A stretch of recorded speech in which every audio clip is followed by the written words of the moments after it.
I'm Grillsy, I'm Tom. and welcome to Double Crit. Tom and I have been gaming now for about 15 years. Yeah, probably about 15 years collectively. Largely, I had a couple of pretty big gaps within that period. I'm not No. sure about you, Tom, on your I end. had some small gaps. I didn't have many gaps, though. I was pretty actively seeking games fairly regularly. Even when I first moved to Queensland, it's probably about 2 months, and then we had a group together. Well, that's pretty So- good. That's not too bad. I had a fair bit of a drive for a year or two there. Probably as GMing for probably the last 10 years, really. I suppose on our own. I think I'm much the same. I think I GM for about 10 years. I tend to try and GM about half of the time that we're playing, so I tend to go 1-for-1 with someone, ideally. I don't like to DM every week because I like to play every now and then, but I generally try to DM half the time. Different types of fun. That's right, yeah. So, and it's our hope as part of this channel that we're going to bring some of that experience that we've picked up over the period of time, to both newer and older GMs and players in That's particular, right. and a bit of a mix, trying to make it more of an all-encompassing sort of channel. That's right. We don't want to try and focus too much on one side of the GM screen. We want to give everyone sort of a voice and also focus on a bit on each person. And also, I think it's pretty valuable for players to understand what happens behind the GM screen as well. So it's probably good for players to hear that, and it's also good for a GM to actually understand. Like if you've never played or you don't play, it's good to listen to the advice that we give to players and sort of understand that they come from a different side of the GM screen. They have a completely different perspective to you. So Yeah, and that's very much the sort of things that we're looking to cover off over the next weeks, months, hopefully years, with massive sponsorship deals and the like. that's right. I want to be sitting here in a pimp hat. You need the chalice. That's right. So I suppose having touched on the duration of sort of our tenure playing, I think it's probably worth giving people an idea as well as to what sort of games we've played. And we started off, depending whether or not you count some text-based Envision free boards back in the early 2000s as role playing, or I'd call it an introduction. An introduction to tabletop. Yeah, it's not quite the same, but a lot of it gave a grounding and sort of thinking on that sort of player sphere. Definitely. So, but realistically, with the beginners, we really kicked right off with D&D. We started with the same game in D&D back in my garage when we were trying not to flip the table. We must have been like 16. Accident. Yeah, we must have been like 16. I think we were younger than that. We didn't even have a table. It was a plank of wood. Yeah, well, that's what I mean. Sitting flip on the top table of by accident. It was like sitting on a trestle. So, it's come a long way. It has. But starting off in that 3.5 D&D space. We're definitely not old school by any sense of the imagination. We didn't have to go through the THAC0 days. So apologies out there if anyone's looking for first edition advice. Yeah, can't help you. So some of the other games that we've played over time, probably the biggest one after that's been Pathfinder. Touched a little of the other editions, the later editions of Dungeons and Dragons, all over the map with the White Wolf World of Darkness. Well, yeah, we've played very weirdly through World of Darkness. Yeah, and I think me more than you. Like, I've played very sporadically. I've played a very random collection, whereas you've played probably more in depth into some. Yeah, that's all right. That's probably a fair assessment. We've had a bit more of a focus towards the old as well. On my side, I've played a lot less of the new World of Darkness. Yeah, so. I'm much the opposite. I've played a lot more new than old. Though we can all agree that we stay away from old version of Changeling. Yeah, definitely. In addition to that, played a lot over the years of the various Warhammers, both 40k and fantasy role-playing RPGs. I was going to say, for me, Pathfinder, I barely even touched. And, I'll get into that why later, but I don't really gel with mechanical systems like that. For me, I played a lot of Dark Heresy, where the mechanics are very loose and easy, and the story sort of drives the game. Whereas a fun Pathfinder, I don't really like that kind of mechanic stuff, but I get really bogged down in it, which is kind of weird. I get really. So it starts becoming it feels a lot more consequential. That's right, yeah. So it's easy to get sucked into spending the time on it. If it's not something you particularly enjoy about it, it's also it will still drag you in anyway. That's right. Unlike some other things. But yeah, definitely we've spent a lot of time playing 40k. I mean, I've gone out and played a lot of smaller stuff too. I've played a bit of Paranoia. I played a game which very few people probably have heard of called Jumper. It was quite interesting. I played a game which was made in Australia. And the reason I actually got it was because my brother was somehow involved with the company. I think they were making a board game, or they were talking about making a board game. Anyway, the game's called Fragment Empire, and it was awesome. It's really interesting. So yeah, I sort of play a little bit of everything. Yeah. Pretty much just put it in front of me. I'm happy to play. I suppose if we're talking about things that we've done relatively recently, we'd be remiss not to mention Mutants and Masterminds. Yeah, we definitely abused that. Flogged that dead horse, definitely. Yeah, it was quite. It became our crutch for if we didn't know what system to run a particular idea we had in, and we pretty much go, oh well, we'll run Mutants and Masterminds. But definitely, and it's a really good system for a game like a GM like me, where I just want to pick up and I just run very freeform. I don't try to. I just want the players to do what they want to do, and it's really simple in that regard. So, whilst also having the capacity to go that that a lot deeper, which that's right, also worked for me in my more mechanical pre-planned sort of throw more into the I suppose combat prep's probably the biggest thing. Like everything else is probably a lot more off the cuff than you, but I tend to run my games with like a stash of prepped encounters that just sort of sit off to the side that I can rip out at any moment. And I had pirates. Yeah, well, guess what? They're orcs now. Sure, why not? And having that sort of stash. If we throw into all the other things that we sort of touched on as well, and I've played and run Iron Kingdoms. I love Iron Kingdoms, so good. Great. I love the character creation for that game. It was incredible. It was an incredible way of doing things. If it was to come up again in some other sort of setting, I'd be more than happy to play. Hell, I'm happy to go back and play Iron Kingdoms again if anyone wants to run it for me in the future. Definitely. But a bit of Iron Kingdoms. I know I've touched on the Edge of the Empire, Star Wars. Yeah, I haven't looked at it. And Saga Edition. Saga Edition. We both had our woes and our joys in that system. Yeah, it's funny you should mention that. It's actually probably a good segue into our bit of a chat about what our favourite sort of systems are.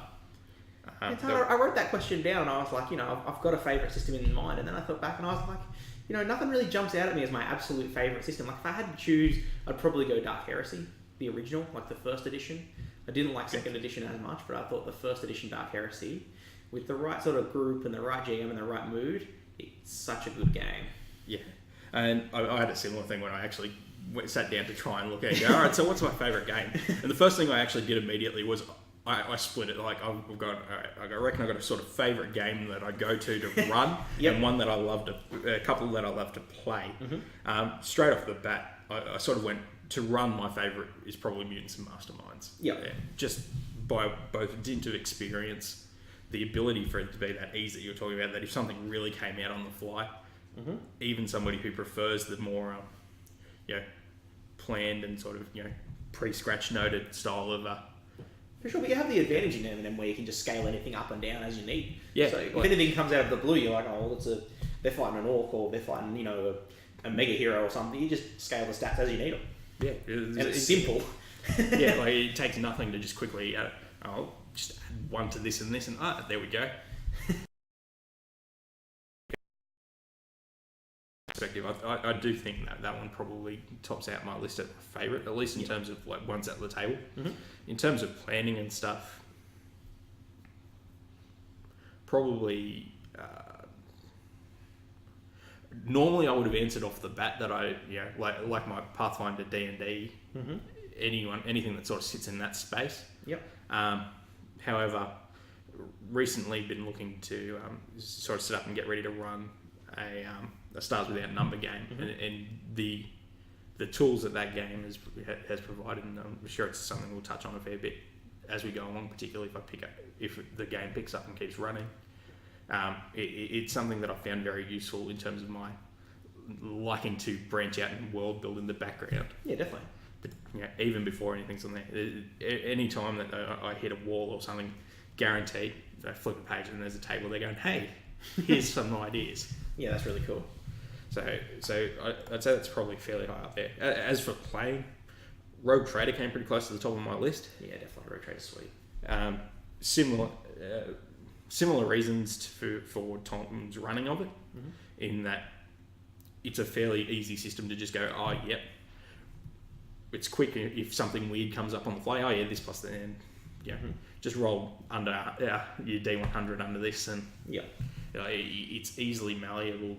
So there's no sort of bogged down at all from as both a player and as a champ. And just the after a lot of sort of smaller party based D&D style gaming and the shift in scale was something that you get a little bit in other games, but to actually be able to play that sort of it's so mechanically mechanically accessible as well. Like the system's designed around it, so you're not like other games where you're kind of trying to shoehorn that level in. It's just there and it's ready to go. Yeah, it really is set up for that scale, and when it's run with that in mind, it really gives that sort of feeling. But if I was going over all time, I as much of as I had woes with it, Tom definitely had woes with it, is probably Saga Edition Star Wars. I loved playing that game. I'm sure I know from experience that running it can be a little bit of hell.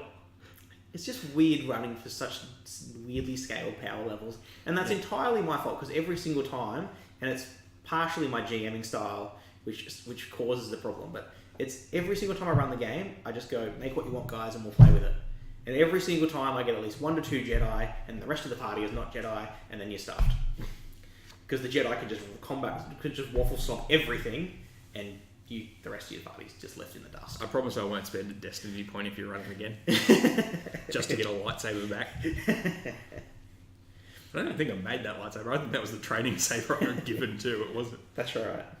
I think I've put currently playing as a topic we should discuss, but it's very much we're playing and running the opposing game. So I'm currently running 4th edition. 4th edition Warhammer Fantasy Roleplay, I should say, which is very new out. I believe the print books haven't even come yet. Yeah, I think they're actually due. They're scheduled for shipping starting next week, I think was what I saw.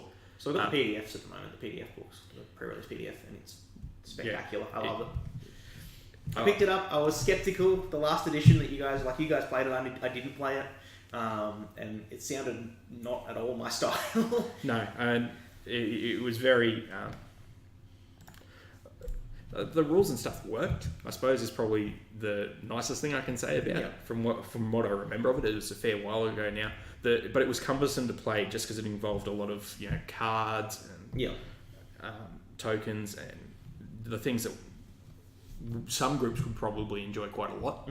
Not something where particularly mine, and for a big part where we have a shared experience, it has been a lot of theatre of the mind style, very much just sort of running from you what you got written in your papers and stuff before. So that introduction of all of those sort of clunky physical elements at the table, beyond just having the dice and paper of old to look down on, and having to flick through cards and stuff to find the appropriate one, that we found it jarring. Yeah, definitely. But 4th edition, going back to those 1st and 2nd edition, where it like, even from what we've sort of looked at so far, it feels a lot more like that sort of old setting. There's been a few bits that look cleaned up. Character creations was great.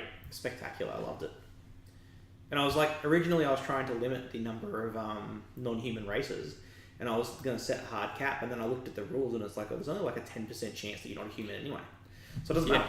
I think it was 0 to 90 was human on a D100 roll, and then it's like 90 to 97 is halfling, and then it's like 90 to 95 might be halfling or dwarf. 94 is dwarf, and then 94 to 98 is halfling. 95 right, to yeah. 98 is halfling, So you've got and then your two elves are 99 and 100. Yeah, so you've got almost no chance of beating them anyway, and they're also fairly well balanced anyway. So it's like they're balanced in terms of how many fate points and stuff they get. So you might be god tier as an elf, but a stray arrow puts you down, and you're just out for the count.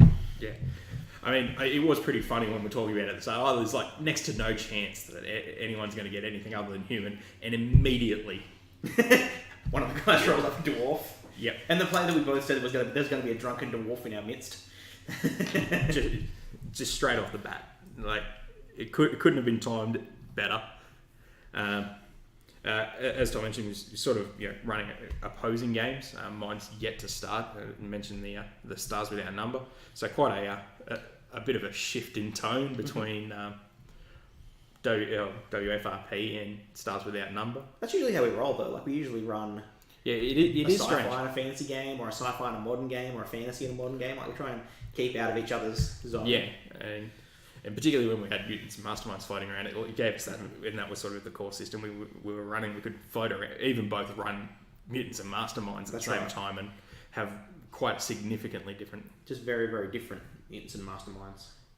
Yeah, so for those who may or may not be familiar with it, Stars Without Number is very much a harkening back to an older version of older way of role playing, even before we started. So I can't even speak to how accurately it represents that. Mm-hmm. The general feeling that we sort of seen out in forums and the like, having a bit of a read, see what's going on, see what people say about the system, and watching some stuff, seems to be that it's it fits that that old school Renaissance mode of gaming. It definitely looks deadly. Is probably the best thing, and I think that's probably the most similar thing about the two settings that we're looking to run opposing each other. Is we've actually managed to go double deadly, which from a gameplay perspective, when we tend to run opposing things of maybe Pathfinder and mutants and masterminds. That's right. We tend to scale that. We usually scale that fairly well. We usually go one person's deadly and one person's very much not. But this time we're not. Everyone can go in the deep end. We've got two fairly new players at the table, and they can just learn trial by fire. Sometimes it is important to learn when to run away. That's right. And getting that out of the way early, even if we can go back to something more D&D 5ed or something like that in the future. It will be interesting to see how that interacts with players, given that we sort of went the opposite way and went from the D&D 3.5. We early levels, a stray arrow could really mess you up or something. Yeah, but we were real cocky. I mean, you were a wizard with a sword in melee, like... That was not the brightest of moves. It worked, kinda. Mind you, that was after we ran out of spells and the only access to fire I had. Oh, yeah. Against melee with a troll may not have been the smartest of moves. Not the best spot for a lowish level wizard. The backflip accidentally shoot a dude was probably the funniest thing. You get to fire a warning shot, do a backflip, critical miss, and the GM goes, oh, well, you hit him. You hit and kill him. Cool, so I guess next we've introduced ourselves. Let's introduce the channel to some degree. So, I guess the real purpose of the channel, what we want to do is, we didn't actually have audio when we were introducing it before, did we? Apparently not. No. Okay, cool. So we're basically going to be talking about, going to have sort of discussions. We'll talk about upcoming releases. Sort of, I was very much posting and talking about Warhammer when it was coming out. I'm still talking a lot about the new Dark Heresy. Wrath and Glory when it comes out. Very excited about it. Pathfinder's got a second edition coming up, so no doubt you'll be hearing more and more about that. We've had a big year. We have had a big year. But the Pathfinder, I don't think Pathfinder's slated for release until next year, but there's been a lot about it this year. Yeah, the playtest stuff's sort of out and a little bit more broadly now, I think. And the playtest stuff isn't just like playtest like usual. Most companies that will playtest like, you play this module, and then you play this module, and then you play this module. Pathfinder just went, here's a 1 to 4 module. Like there was, I don't know if these probably aren't the exact levels, but it was like, there's a module for low level, a module for low to mid level, a module for mid to high level, and a module for high level, and they dumped it all at once. Let people get straight in there. Like, you guys go nuts, tell us what's broken, have fun, play the level that you like to play at. Tell you what, if they're ever going to find out where something's broken, Oh, letting people play top end and just create a character at that point That's right. is probably the place you're going to find it. Um, The old axiom of the new character that comes in at the same level as the party being wildly overpowered because everything's optimized is there for a reason. what else are we going to talk about? Gaming news. So any sort of news that sort of comes to head. I'm going to try and avoid drama. I don't want to talk about drama news. There's been a lot of stuff in the media recently in regards to a few different things. I don't want to touch on it. I don't want to be stepping on anyone's toes, and I don't really want to be involved in it or dealing with it myself. And yeah, luckily for us, we're not really heavily involved directly with anyone, so we're not going to feel that sort of need to either come out and say That's positive right. or negative either way. That's right. We're not involved with any gaming company, so it's not really my business anyway. Yeah. But yeah, I'm not really going to talk about it anyway. There's drama out there that I could talk about. I don't want to.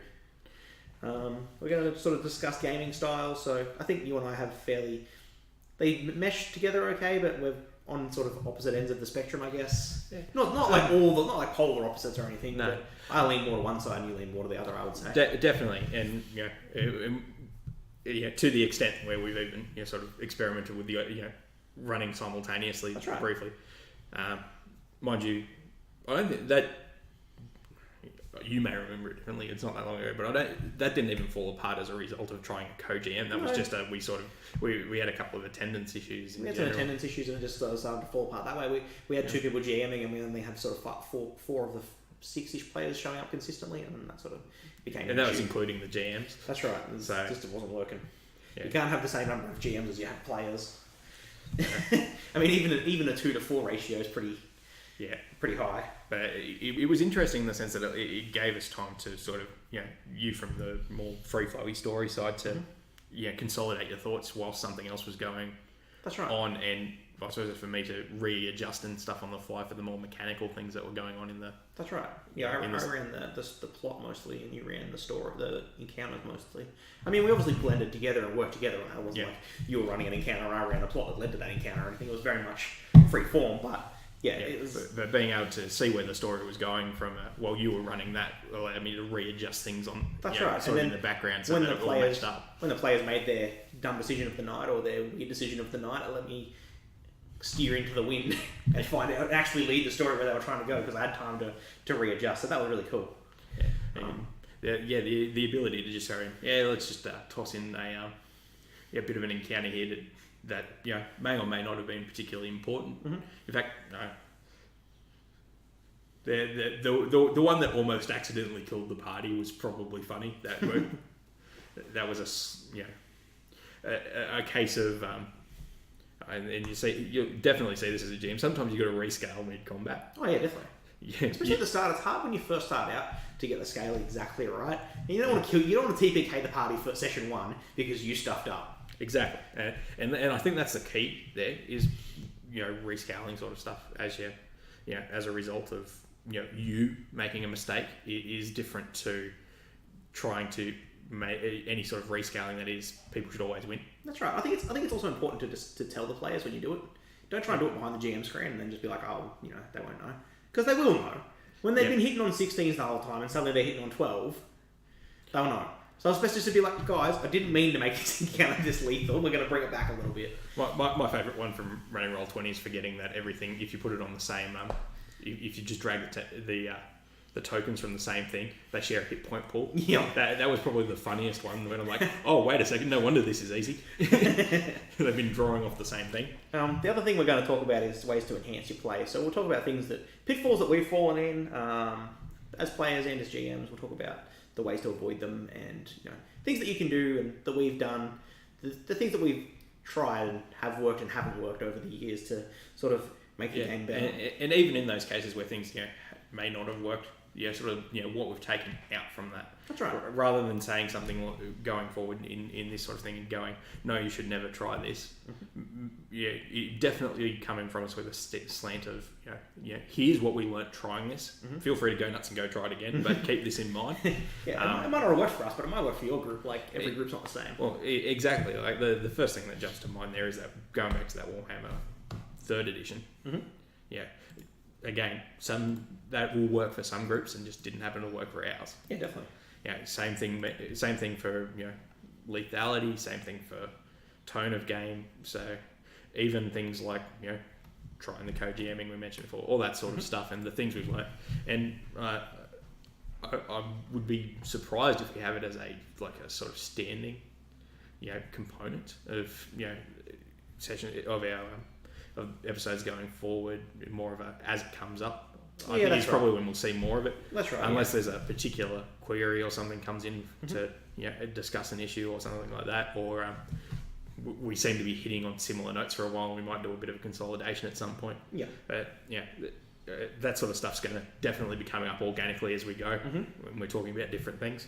The thing we're going to try and do is keep the episodes unless we specifically say we're going to talk about a system, we'll try and keep the episodes fairly system agnostic. We won't try and bog you down because chances that our audience are all playing the same games are pretty slim. So we're going to try and keep the information fairly.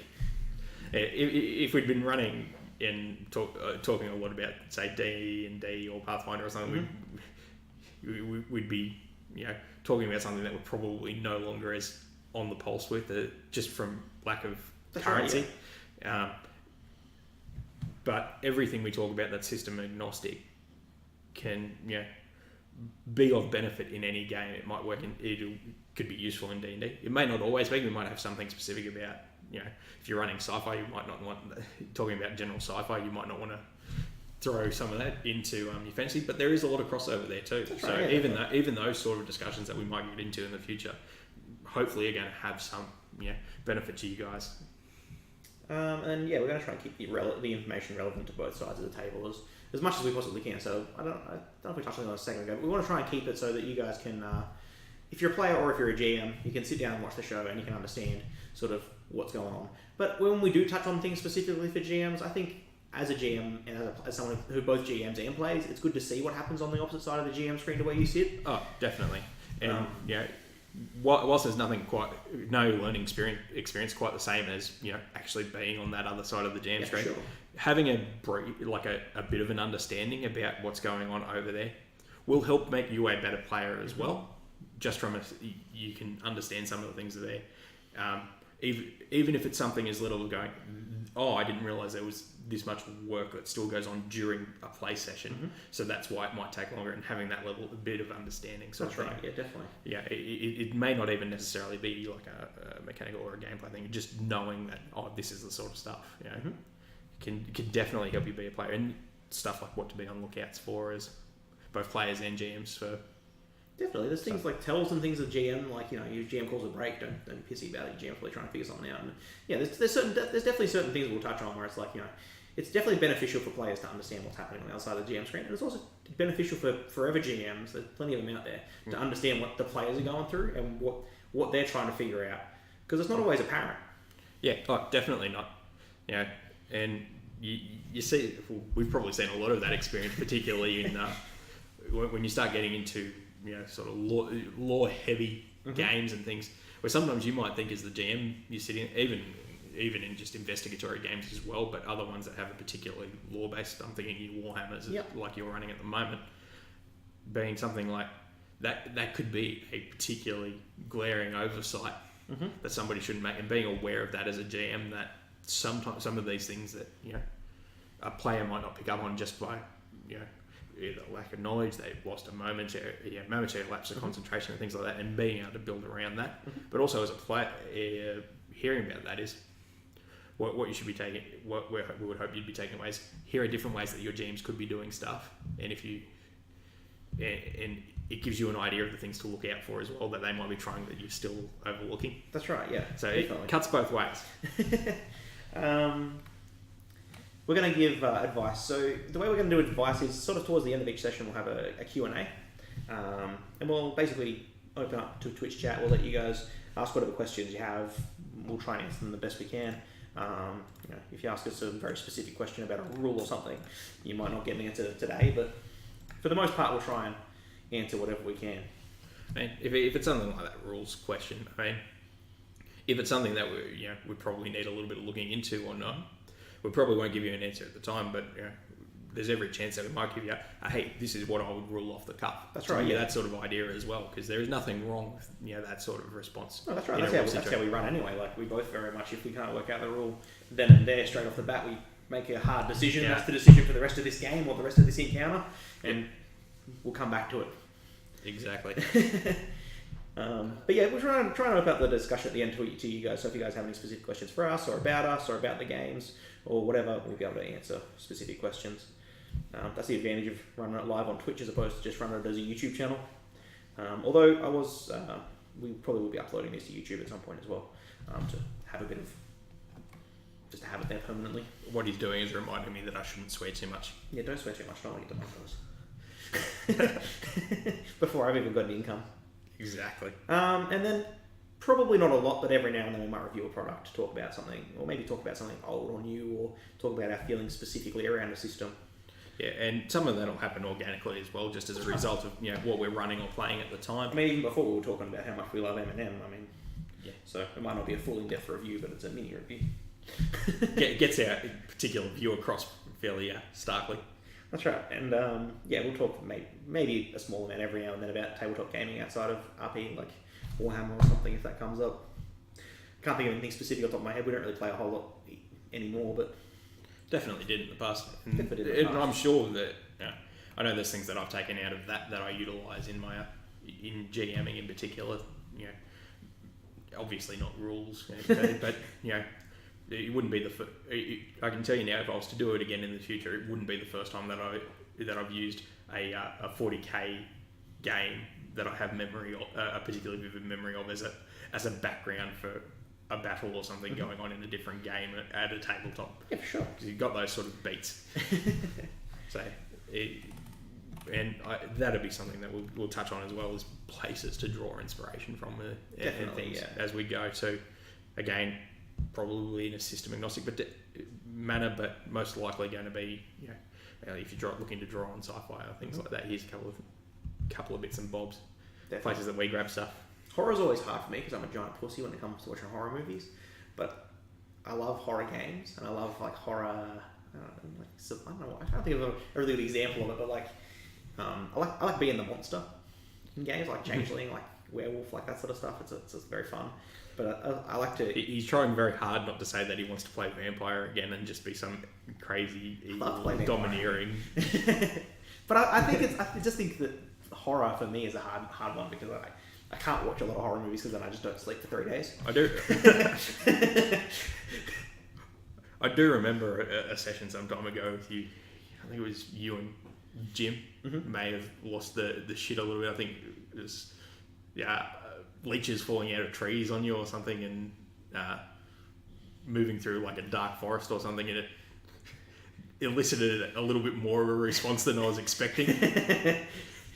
Not unlikely. Cool. Well, let's jump on to our first topic for tonight then, beyond the introductions, obviously. So we're going to talk about very beginning stuff tonight. So we want to try and start at the start. So we're going to talk about starting a group, and we're also going to talk about what we call Session 0, which is a fairly common name, but you might not be familiar with. Yeah. So we'll start at the start with finding and starting an appropriate group. Yeah. And to be fair, at this point, I'm probably going to lean a little bit more heavily on Tom during this conversation. I've had a lot less. I've tended to have fallen into a lot of games. I mean, that's a good way to find groups anyway. Yeah, just mates with people, or sort of fallen in from video gaming groups into role playing groups and things like that. Which is a little bit harder to say. This is how you do it. No, yeah, definitely not. Where you've had a bit more, particularly from your time up in the on the coast.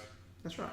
Finding some bit of bigger populations, and it probably helps there as well in terms of like you might not get a meetup group, for instance, going in Tamworth for role playing. That's right. And I want to touch on a bit on how to find a group in a big city and how to find a group in a small city, because obviously it's very different. In a big city, you almost guarantee that you will find a group, whereas in a small city it's a little bit harder and a bit more of a fucking shit show.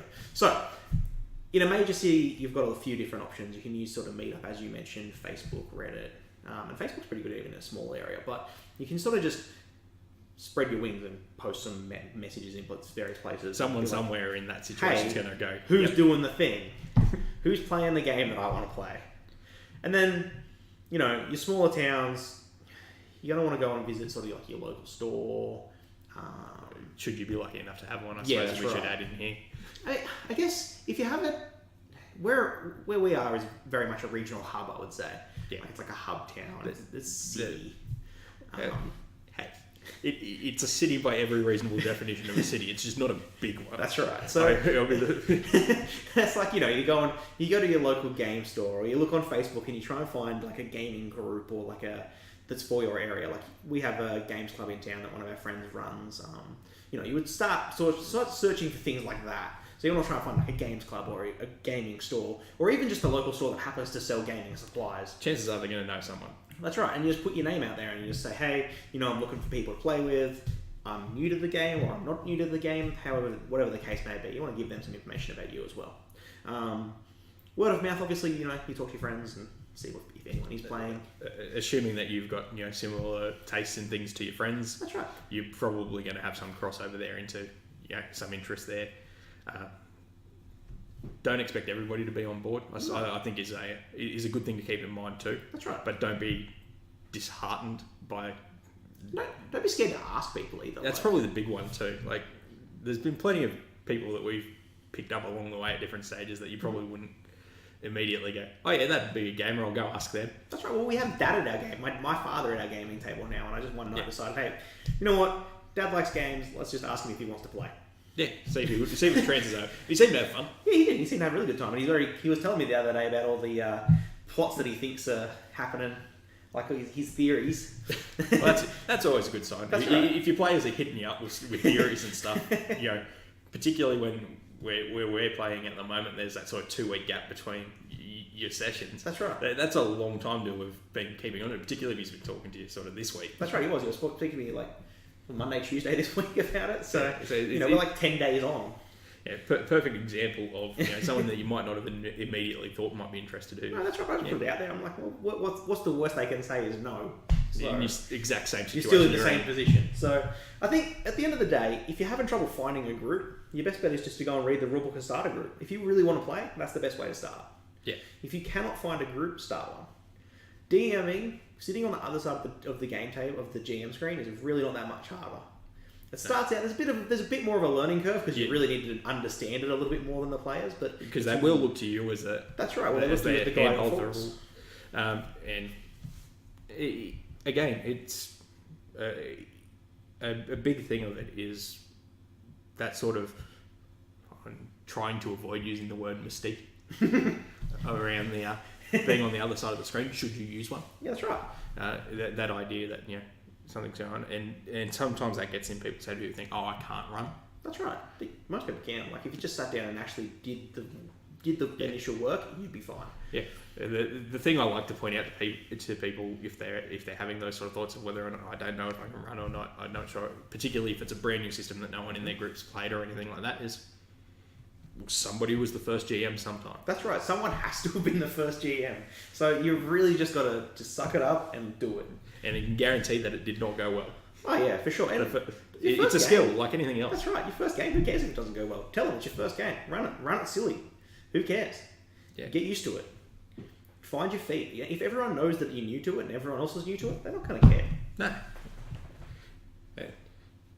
But again, that being upfront about it, and that's something we'll definitely be revisiting, sort of being upfront as we move into sort of our second topic that we're looking to focus on tonight, is probably one thing to always take away is it doesn't hurt to be upfront. Unless you're sitting there just spoon feeding, this is what's happening next session. Yeah, this is how you solve the problem. Really don't spoon feed your players, they'll feel dumb. But I mean, otherwise, just talk to people. That's the best thing you can do, is just get out there and talk to people and ask them if they're willing to play. I think I had a bit of trouble when I first started out DMing. I felt you get very nervous about the first session, and even now after a session, I'm like, that was utter shit, Tom. You did the worst job. And then I go to the players, I'm like, oh, what do you think of this? And they're like, oh, we loved it. And I'm like, that was like the worst decision I've ever made. That ruined weeks worth of, I don't do a lot of prep, but that ruined like weeks worth of thought. And that's sort of the thing though. The players don't know that. No, they don't. You're sitting there like, what? So it's easy to get that I've screwed up thing going on, and players just don't know. They don't even know. Yeah, they don't see the whole plot. They only see their little bit that's happening at the moment. So really, you just go with just it. Shamelessly steal from your players when they're talking about ideas of what they think's going on. For sure, that's my favourite thing. The other thing is like, how do you determine if a group is for you? Like, you don't want to. Yeah, it's one thing to find a group, but sometimes it's just not fit. Whether that be game choice, stylistic choice, Person to person, people at the table, you don't like them. It just doesn't work out, and I'd caution against making a quick judgment on everything not gelling immediately, because if you particularly like if you're playing with friends, maybe yes, but if you've just picked yourself up a group, that's right. You give them. I don't know. I give them as long as I give a TV show. I give them three episodes, so three game sessions. I mean, of course, there's red flags that'll trigger off for certain things and stuff like that. But generally speaking, if it's just a case of it doesn't feel like it's clicking, maybe give it a couple of sessions. Especially if you're in a group that's established, because if you walk into an established group, they've all got their inside jokes, and you're obviously out of those inside jokes. So there's no point complaining. You don't fit in because of that. Yeah, it takes time. and soon you'll be, after 2 or 3 sessions, that's where you'll start also being able to have those sort of stories. You've got enough shared experience, and just from that story alone to be sort of tying into things and chatting about stuff. And the inside jokes will probably start to make sense. Yeah, you'll see the same thing happen again, like the guy who just cannot roll over a 10 for a whole session. There are those perennial unlucky zods, and you'll soon learn who's at the table. And if you're not sure who it is, maybe... It's important to note right off the bat that no gaming is better than bad gaming. If it's so shit that you're not having fun, leave. Yeah. Leave, take time to find another group, or leave, depending how long you've been in. It's perfectly alright to go, look, nah, I'm out. Don't ghost them. Don't just be upfront that don't just stop showing up, or worse, suggesting that you're going to continue showing up and then not is probably the worst thing that you could do to the group, while still taking yourself away from something that you're not enjoying. That's right. But being upfront and saying, look, it's not gelling. Even if you're not comfortable saying that, just say I've got other plans. Yeah. If it's really that hard for you to say I don't want to be here anymore because I don't enjoy it, just say you've got other plans. Yeah. Just don't just not show up. Yeah. I suppose on that, no game is better than a bad game. I definitely fallen into the trap of I've got a game. So I should be happy that I've got a game. I've been there before, definitely. That's right, I've been there too. Like, I've just been showing up because it was a game and I wanted a game, but it's not the way to go. A good sign generally is if you're leaving the games feeling deflated or that's right. Yeah, not on one-offs, because sometimes something just it might be an off day or something. Mm-hmm. But if you're consistently leaving in groups and you're not feeling or you're dreading the idea of going, it's probably best to unless there's some sort of other ongoing issue or something like that might be causing it. It's probably time to cut the tie there. And that's right. There's no point going to a game that you're not having fun at. And the other one, and sort of a corollary to that, is you can be friends with people that you don't end up gaming with. Mm-hmm. Like it is perfectly all right for you to be friends with people who are in a game and you go along, and it just doesn't gel with you. Mm-hmm. Still like them. That's right. I've got people that I don't necessarily game with that I have gamed with in the past and I don't game with now, and maybe it's not something they did wrong. It was conflict of schedule, conflict of life, conflict particularly of personality. As you get older, you see the schedule one's probably a big one that you see more than anything else. But yeah, definitely. Don't feel like you're not obligated to go. Exactly. Thank you. Yeah, don't feel like you're obligated to play something just because to stick in a group where you're not having fun or something where all of your friends are. Like any hobby, it should be fun for you. Yeah, but the key again, we come back to that. Being direct about it, if not completely upfront about everything that may be an issue if you're not comfortable with that. But just going, it doesn't gel with me. It's not. I'm still happy to go play. Grab a couple of beers on a Friday. Should you be? That's right. Over the age of 18. Yeah, exactly. Or 21, depending where you live. So it's really a case there. Mind you, there's plenty of people out there who also play games with groups that they're not necessarily tight friends with. They just pick up games down. They might be on a local gaming store and things like that, and it works fine. There's no requirement necessarily. You can have fun at a game, and that be the only thing that you do with the people that are at the table. I definitely had groups like that when I was in Queensland. We showed up, we gamed together, we all left. Yeah.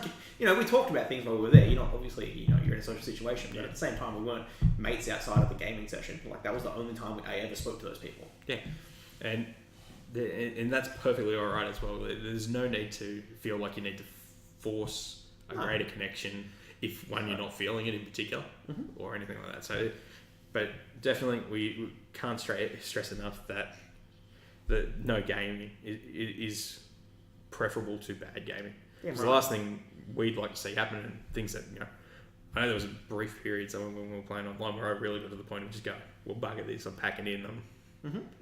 Yeah, the group we were at the time just, you know, didn't really gel, and That's right.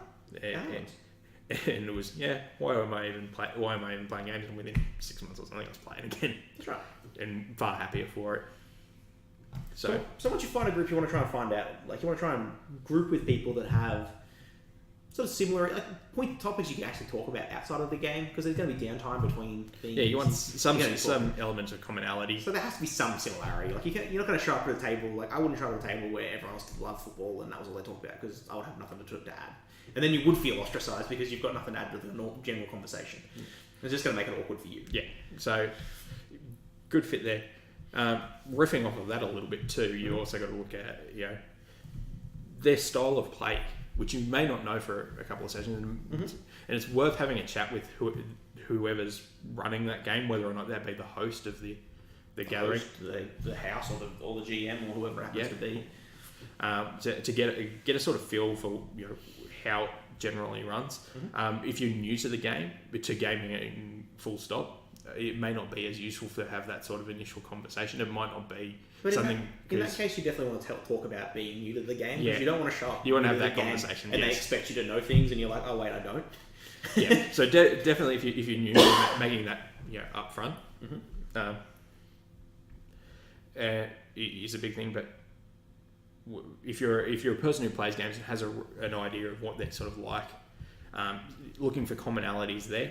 I mean, don't let it be like a case of ostracism. You could be worth giving it a try. Like, it might be something that you just don't play that game, never played that game before, That's right. or, you know, you might have only ever played D&D as an example. The one that we fairly commonly hear has only ever played D&D, and yeah, what else is out there? And they have very different running styles and stuff. And sometimes it might take a little bit to gel, but getting an idea of what you're getting into, right? So you don't get a shock in that first. And you don't want to walk in and feel like everything's so new and alien, and it's just you're already going to a new group of people who you've probably not met before, or you know, maybe it's a different situation, if nothing else. That's right. You don't want to have that over your head as well. You need to try and eliminate as many roadblocks as you possibly can, especially when you're joining a new fresh group, and especially when you're a new person to a group of friends. And they'll be able to give you the heads up of, watch out, we give each other a bit of a ribbing, so if you don't like, you know, that's right. You're getting the idea that they might be a little bit, shall we say, crude, or exactly. If you want to join the hashtag Christian channel and they're like not at all like that, then you're obviously not going to gel. So you may as well just, if you get asked that question straight away, you know that you're not going to gel. Don't go.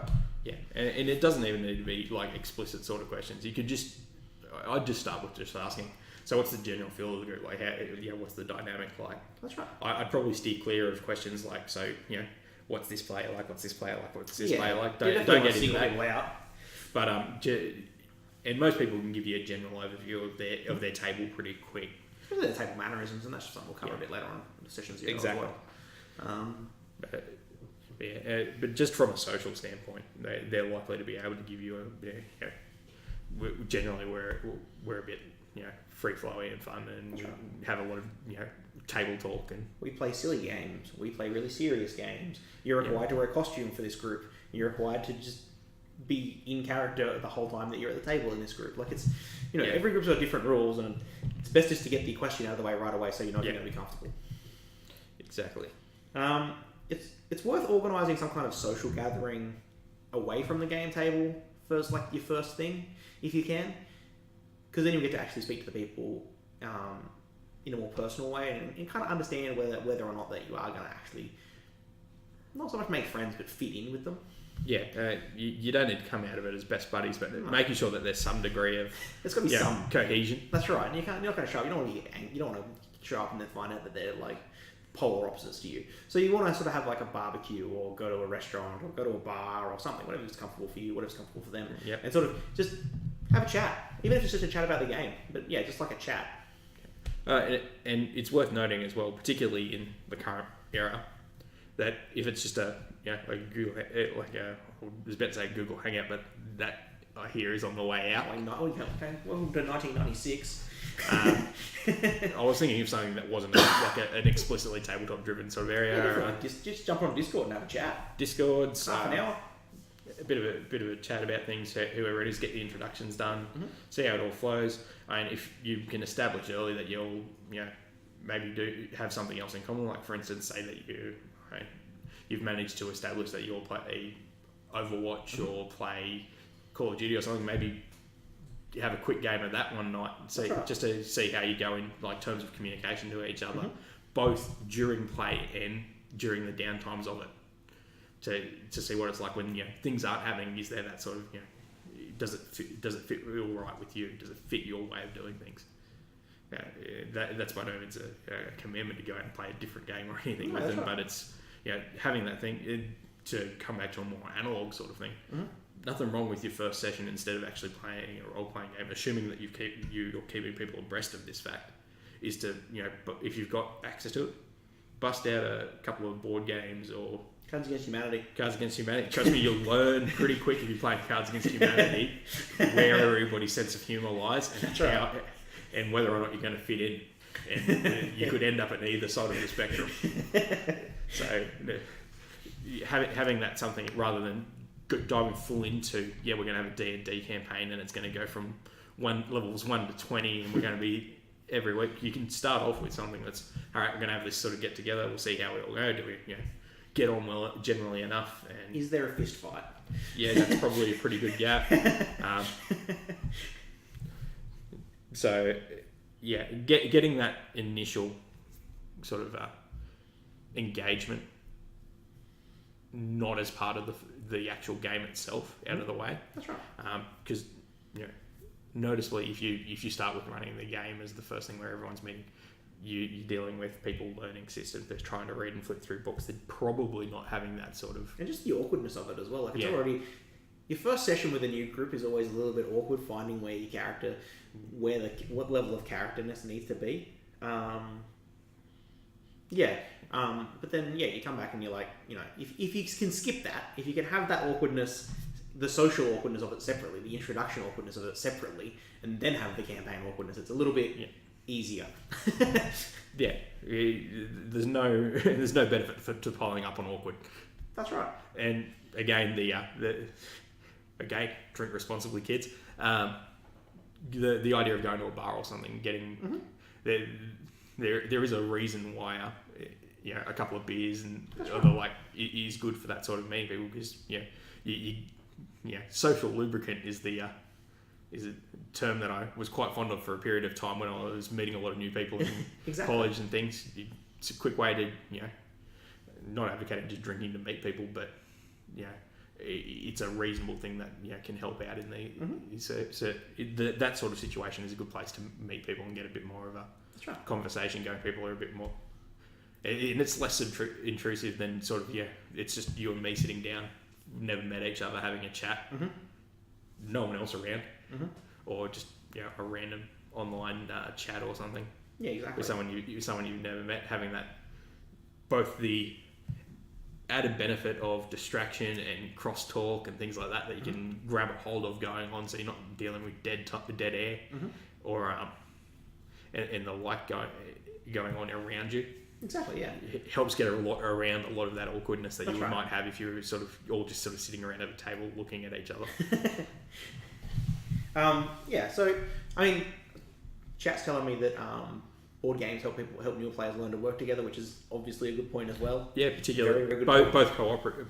Particularly, there's a lot more cooperative style board games and stuff coming out as well too, that aren't as directly competitive. Mind you, directly competitive is always good to know who the ultra competitive member of the party is. Good to know who the one to steer clear of, the one to make your best friend. But getting an idea both of how they play when they're in a position of decision making that can impact others Yep. versus decision making collectively. That's right. Both of those are worth having a bit of a look at. And Vectoid suggested that campaign board games are good for it, which is a really good idea as well. Like, if you're playing like a long-term board game, you get a really good idea of what other players at the table are going to be like. Yeah. If you play, the only one I can really think of that I've played recently was Mouse Guard, and you get a very Mouse Guard's a board. No, that's the RPG. It's out. Mouse something anyway. Anyways, like if you come out at the end of this and say that you were playing Mousetrap, no. It's like it's very much like it's Mouse Guard the board game, and you play like little mice and you're trying to get away from the ravens and stuff. And you sort of there's like a wizard and a warrior and a ranger, and you can't really do much to the birds, but there's rats you can hurt. Yeah. But the other one that jumps out to me immediately is things like if you have Super Dungeon Explorer would be an example. You can add those sort of campaign-y style elements to that reasonably easy and get that sort of... Yeah, playing like a long-term board game for a little bit and just sort of getting to know each other, that's probably a really good idea as well, actually. Yeah. Come to think of it. Then no one's invested in trying to come up with the story because the story is probably already there, or there's some kind of AI mechanic that does the story for you. And it's awesome. Mice and Mystics, thank you. That's exactly what it's called. Thank you, chat. Thank you. Just a warning to people, I can't actually see the chat, so if I'm not thanking you by name, it's not because That's okay, I'm not quite sure what that person's name is anyway. It's like LLUVETLEL. Or maybe it's I love ETEL, I don't know. Anyway. I think if I'm Illuvitel might be what they're aiming for. Yeah, that's probably it. There you go, look at you going. Am I getting nods in chat or anything like that? Not yet, but there's like a 40-second delay. So I'm about to get abused in about T-20. Something like that. So, I mean, I assume that a lot of people are aware of this already, but if you can't find a game locally, you do have other options. You're not bound to your local community. It's fucking 2018. The internet is out there. It's real. It exists. There's so many places that you can find. Roll20. It's one that we've used a lot. Fantasy Grounds, I suppose, is the other one that jumps out to mind immediately as one that's floating around out there. I've heard good things about Tabletop Simulator as well. But even just running stuff through Skype or Discord. That's right, Skype, Discord, Facebook Messenger. Particularly if you're you can manage to score yourself a sort of group and it gels with your theme of play with a more theatre of the mind style of game where it's not so much minis on a table or dots on a grid or something. That's right. There's no reason why you can't just play sort of using those voice and or even video chat elements. If you're not the kind of person that can settle down to like this is the time that we play, there's play by post, there's play on forums, there's play on Messenger, it's super easy to find a good... And there's every chance that you might even be able to, if you're in that sort of situation, the one that jumps to mind at the moment that I've sort of seen a crop... Strangely enough, I've seen crop up a lot recently in some stuff I've been reading and things, but as in, like, it's tied in from previous conversations, so it's obviously not a new fad.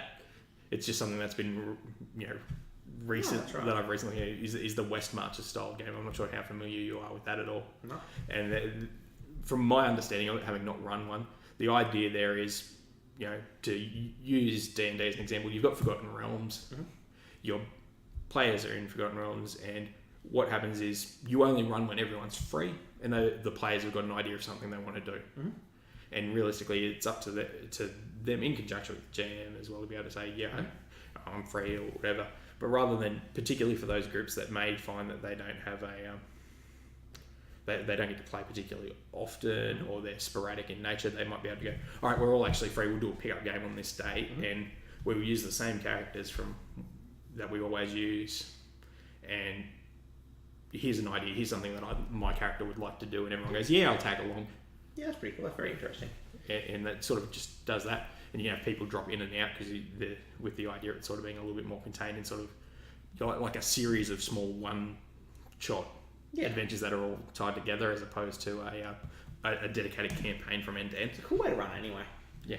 Like, whenever I get stuck in a campaign and I'm not quite sure where the next part of the plot's going to go, you always throw the players a random sort of one-shot mission anyway. So it's pretty much just that on a bigger scale. Yeah, throw a random one-shot mission, and it's probably time to poll your players, probably not at the table and get them all to do it at once. But there's nothing wrong with that if that's an Should have option. players at the table. Yeah, but to check in with them and see, not necessarily, define points or anything like. Do you / your character have any goals or something that you need to work towards or something? And it may not be tied to the main, in inverted commas, story if you've got something that's a little bit more linear than that. But having that conversation to go, here's something to, at least until everything else kicks off, or that I can weave into, or so that there's some hooks there, and it also primes them to be on the lookout for it if you're having that sort of conversation. Yeah. You might do it regularly as a GM anyway. I'd recommend it.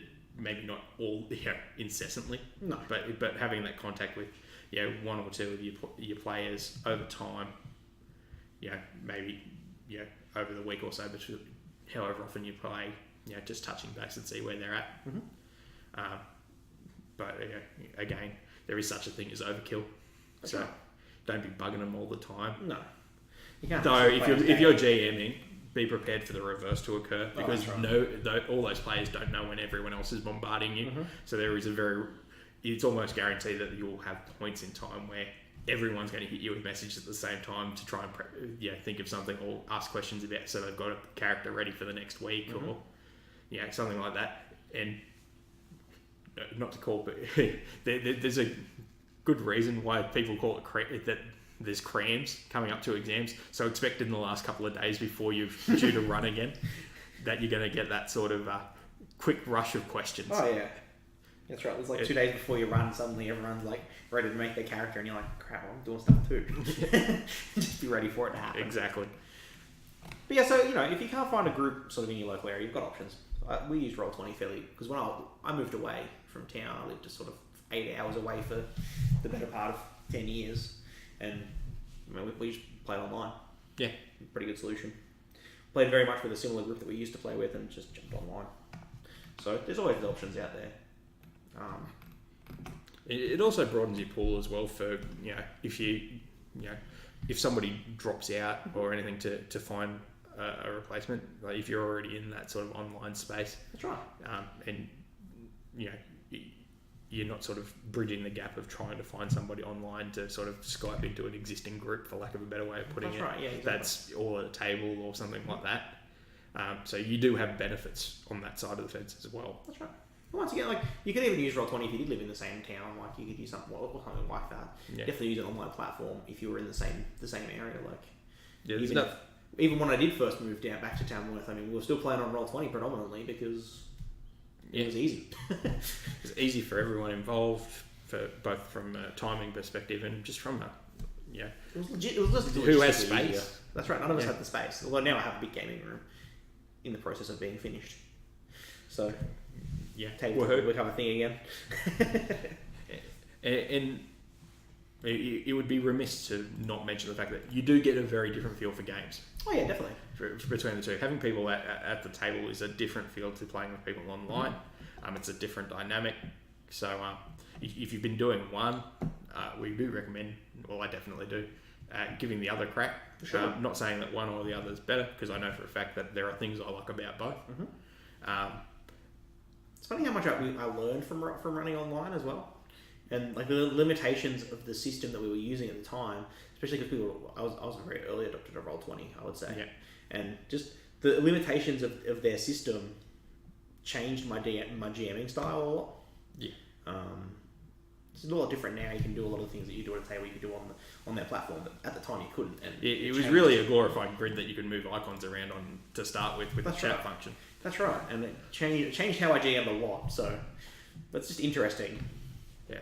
The one thing that's probably interesting coming off that and slightly unrelated would be the move to those online platforms gave me a different view of games that I previously wasn't a big fan of. The elephant in the room in that discussion is 4th edition D&D, which was far more tactical in style in the way that its combat was set up, at least from the way we approached it.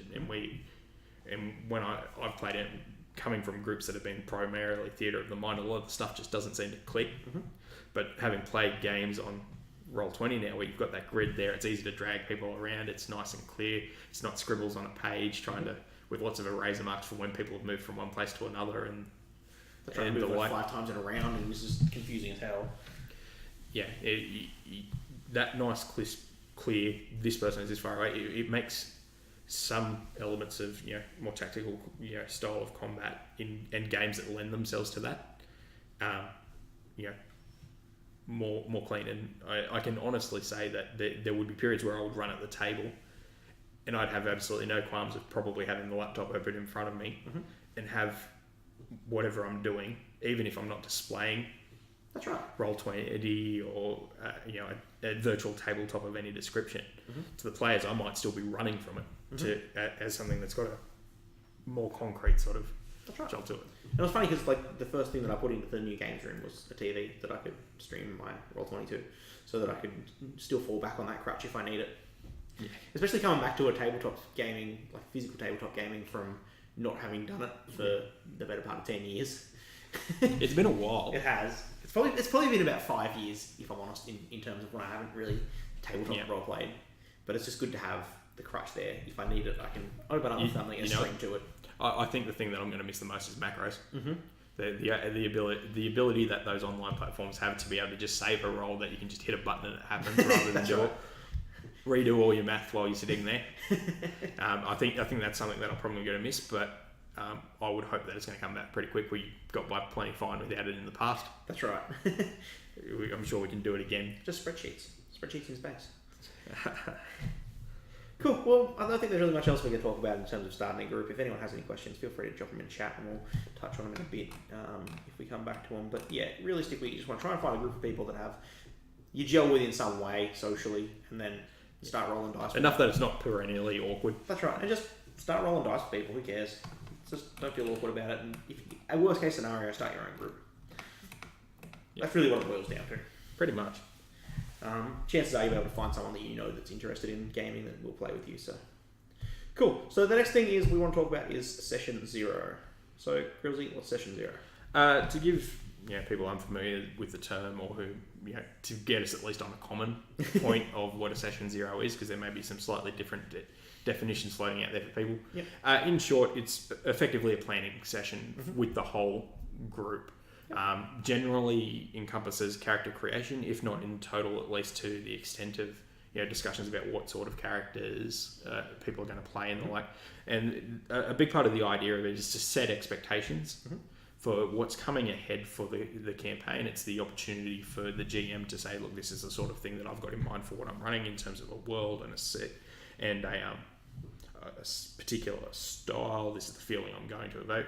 And you may have had some of these conversations with people individually beforehand to get them in the head, but it's a time to really sort of sit down and have that conversation so everyone's on the same page of this is the style of game. Right. Get around any house ruling and things that might be going on. For those unfamiliar with the term, house ruling being adjustments made at your table to the standard rules of the game. I'm sure at some point in the future we'll have an episode that discusses house ruling as a focal point. It's something we've done a lot of looking back definitely. At Mutants and Masterminds again. But we've done it in loads of systems though. There's things rules that we just cut out, or and things like that, and getting all of those up front so people know what they're getting into, and people don't build characters around ideas that I'm going to do this in the game, and then they find out that the perfect example would be of I'm going to create someone who can survive for a long time without food, carry a lot of stuff because I want to be able to, like hook in and be the guy who carries everything around, and then you find out that the game that you're playing in is running with no encumbrance or no encumbrance rules about how much players can carry, and no one's keeping track of food and rations and things. That's right. All of it, off on that note, if you're playing looking to play a ranger style character in a fantasy setting like your typical D&D or something, and your idea is, I want to guide people through the wilderness and stuff, but you're playing with a group that goes, oh yeah, by the way, you rock up the play and you go, oh yeah, we're going to move from town X to town Y, and the next word's out of the GM's mouth, so yeah, it takes you 3 weeks to get there and you're there. If you're playing that style of, I want to be able to guide people through the wilderness, that could be jarring. That's right, and it's not going to be the group that you're not going to want to play that character anymore. No. So it's important to discuss. And it's probably worth noting there as well is that it's not necessarily a case of, oh, I don't want to play with this group, we don't mesh. It's just that, you know, this particular thing they do different.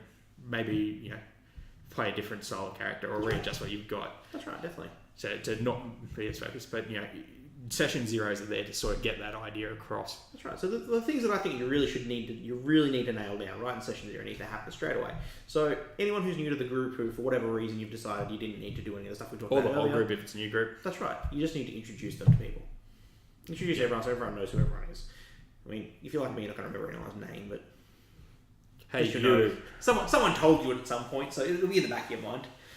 just refer to them as the dwarf, and That's eventually it'll seep through.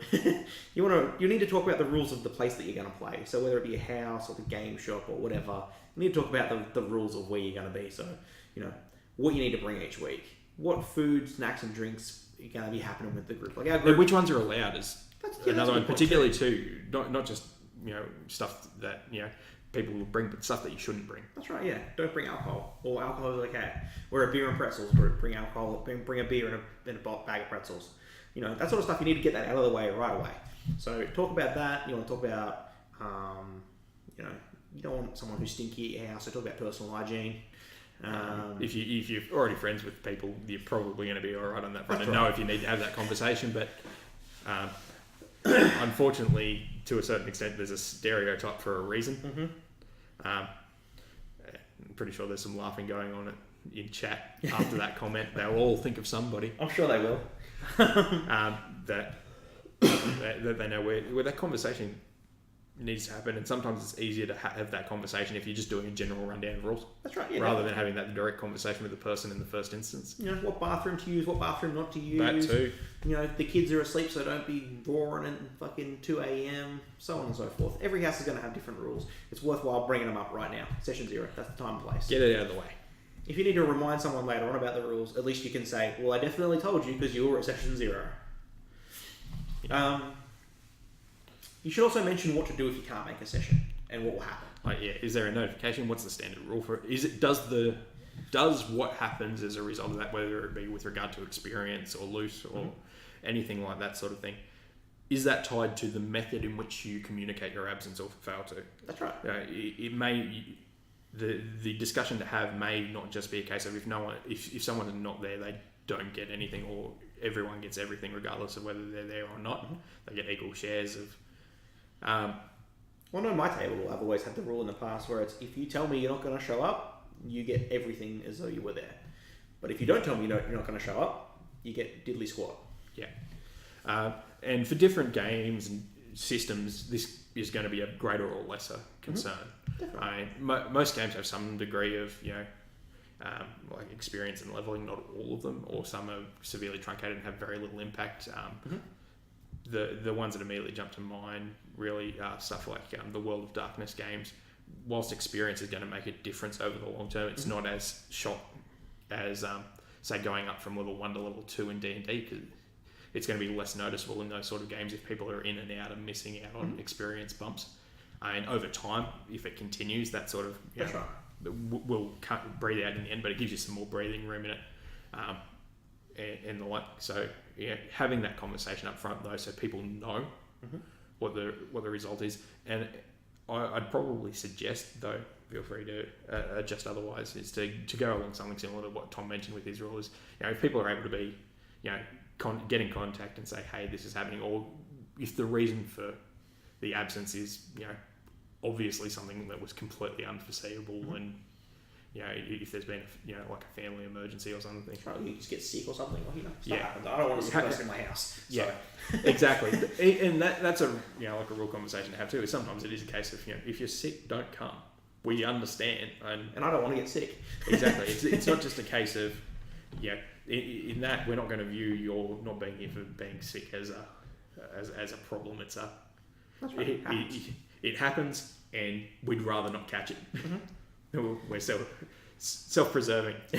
but yeah, having that, I'd probably shy away from anything that's just anything that's a hard and fast. If you're not there, you don't get anything. No, yeah, I'm the same. So somewhere in the middle of the vast expanse that goes from 0 of you don't get anything to 100, you get everything regardless of what happens if you're That's not right. there. So somewhere on that spectrum, your group, your GM will set that.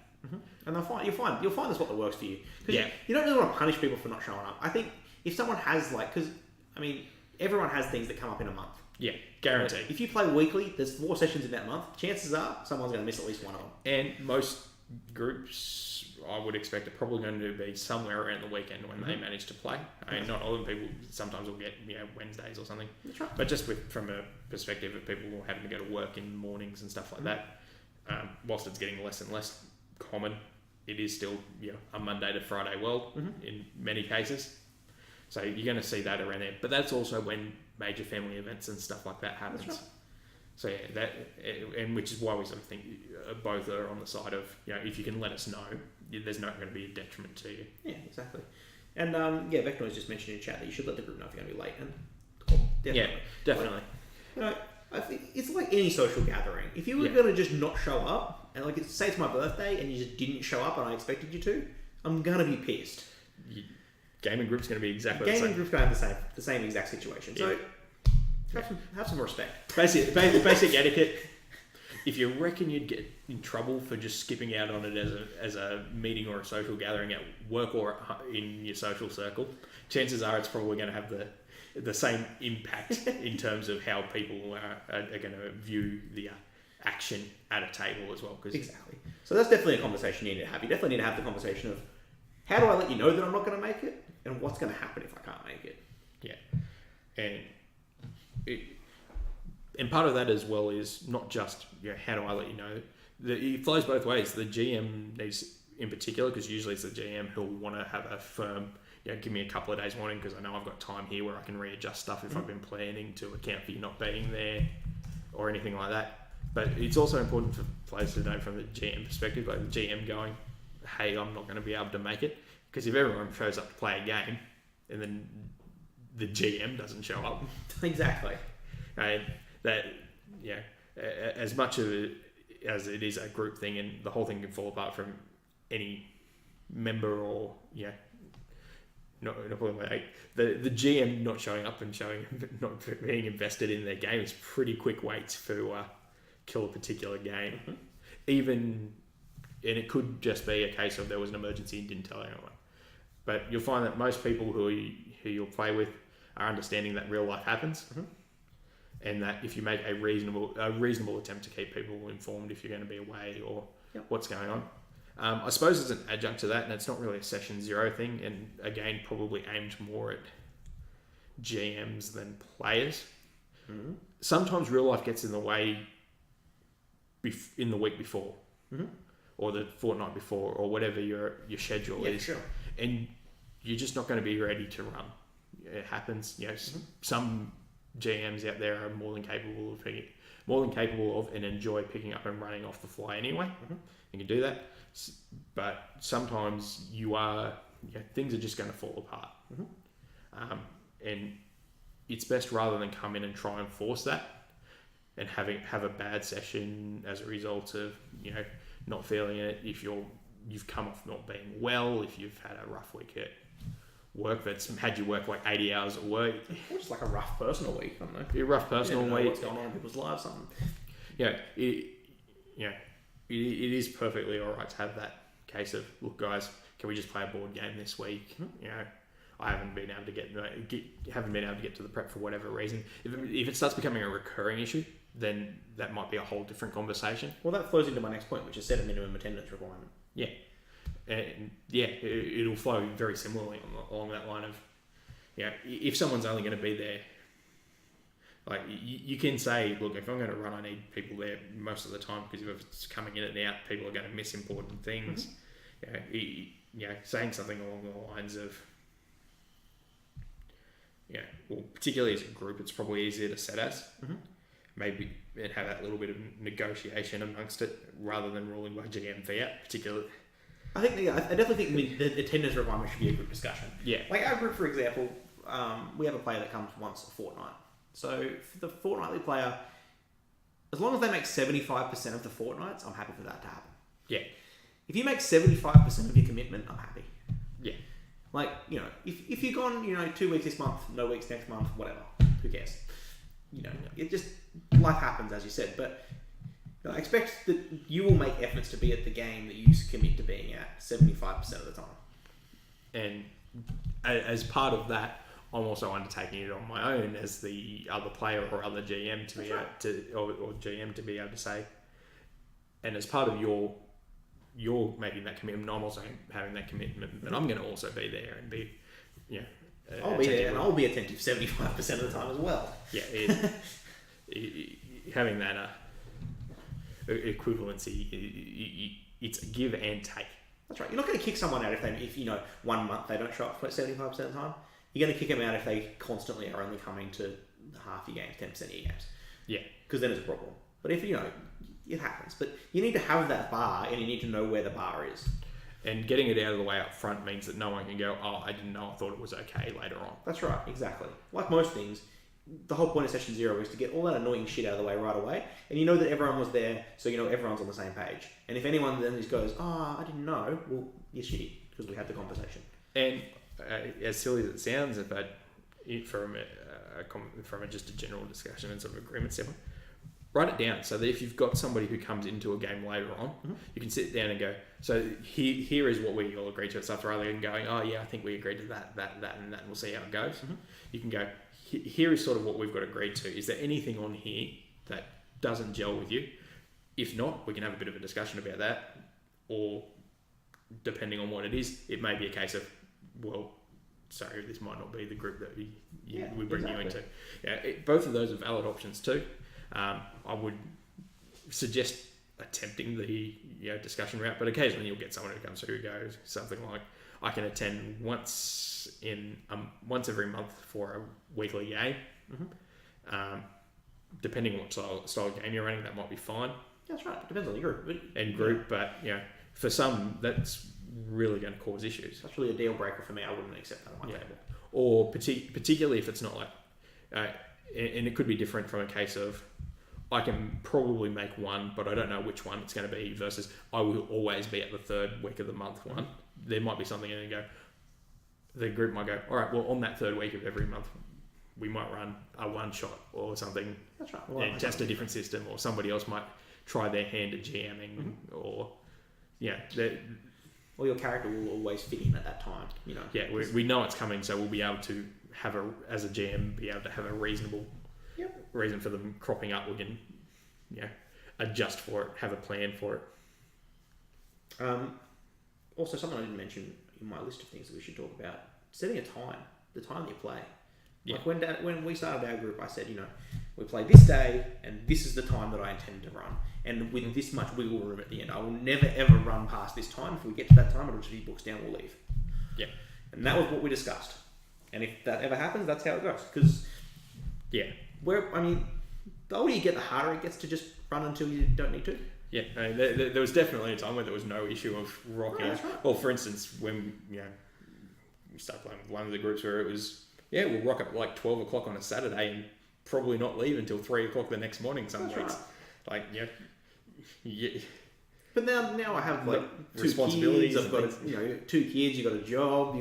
I've got a fiance. Like I can't just play until I want to leave, because the family's at home. Like, what's going on? Where's Tom?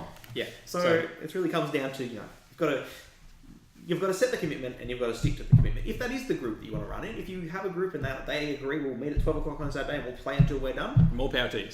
In fact, awesome. I would be more than happy to go back to that sort of arrangement as somebody who doesn't sleep anyway. That's right. I'd love to be able to do that. I'm envious of you, but at the same time, I can't do that. Yeah. So that's why you need to come to the agreement at the start at what the time's going to be and stick to it, because there's probably someone in the group, if you've set a time, then that might be the maximum they can actually do, and then you're cutting into their ability to sleep for whatever they've got on the next day. Exactly. And there's nothing worse than getting a shit night's sleep because you spent more time at the gaming table than you wanted to. And also, you're probably fucking watching your clock after that time because you're like, I need to go, but I don't want to be a dick to the group. So set a time and stick to it. Yep. That's where we go. There's in-game rules and stuff as well that make up that you might not immediately think of. Immediately jumps to mind there are things like PvP, play versus player for anyone unfamiliar. like whether or not that's accepted at the table, whether it's got certain parameters, if it's a case of... How do we handle character versus character disputes? Not player versus player so much in this. Yeah, that's probably a good way. I think that's probably a big thing to make it. Player versus player is I suppose it's a holdover term from a directly combative gaming environment, whereas... Yeah, you're right. It really should be a case of character. If it's getting to the point that it's a player attacking a player, from a...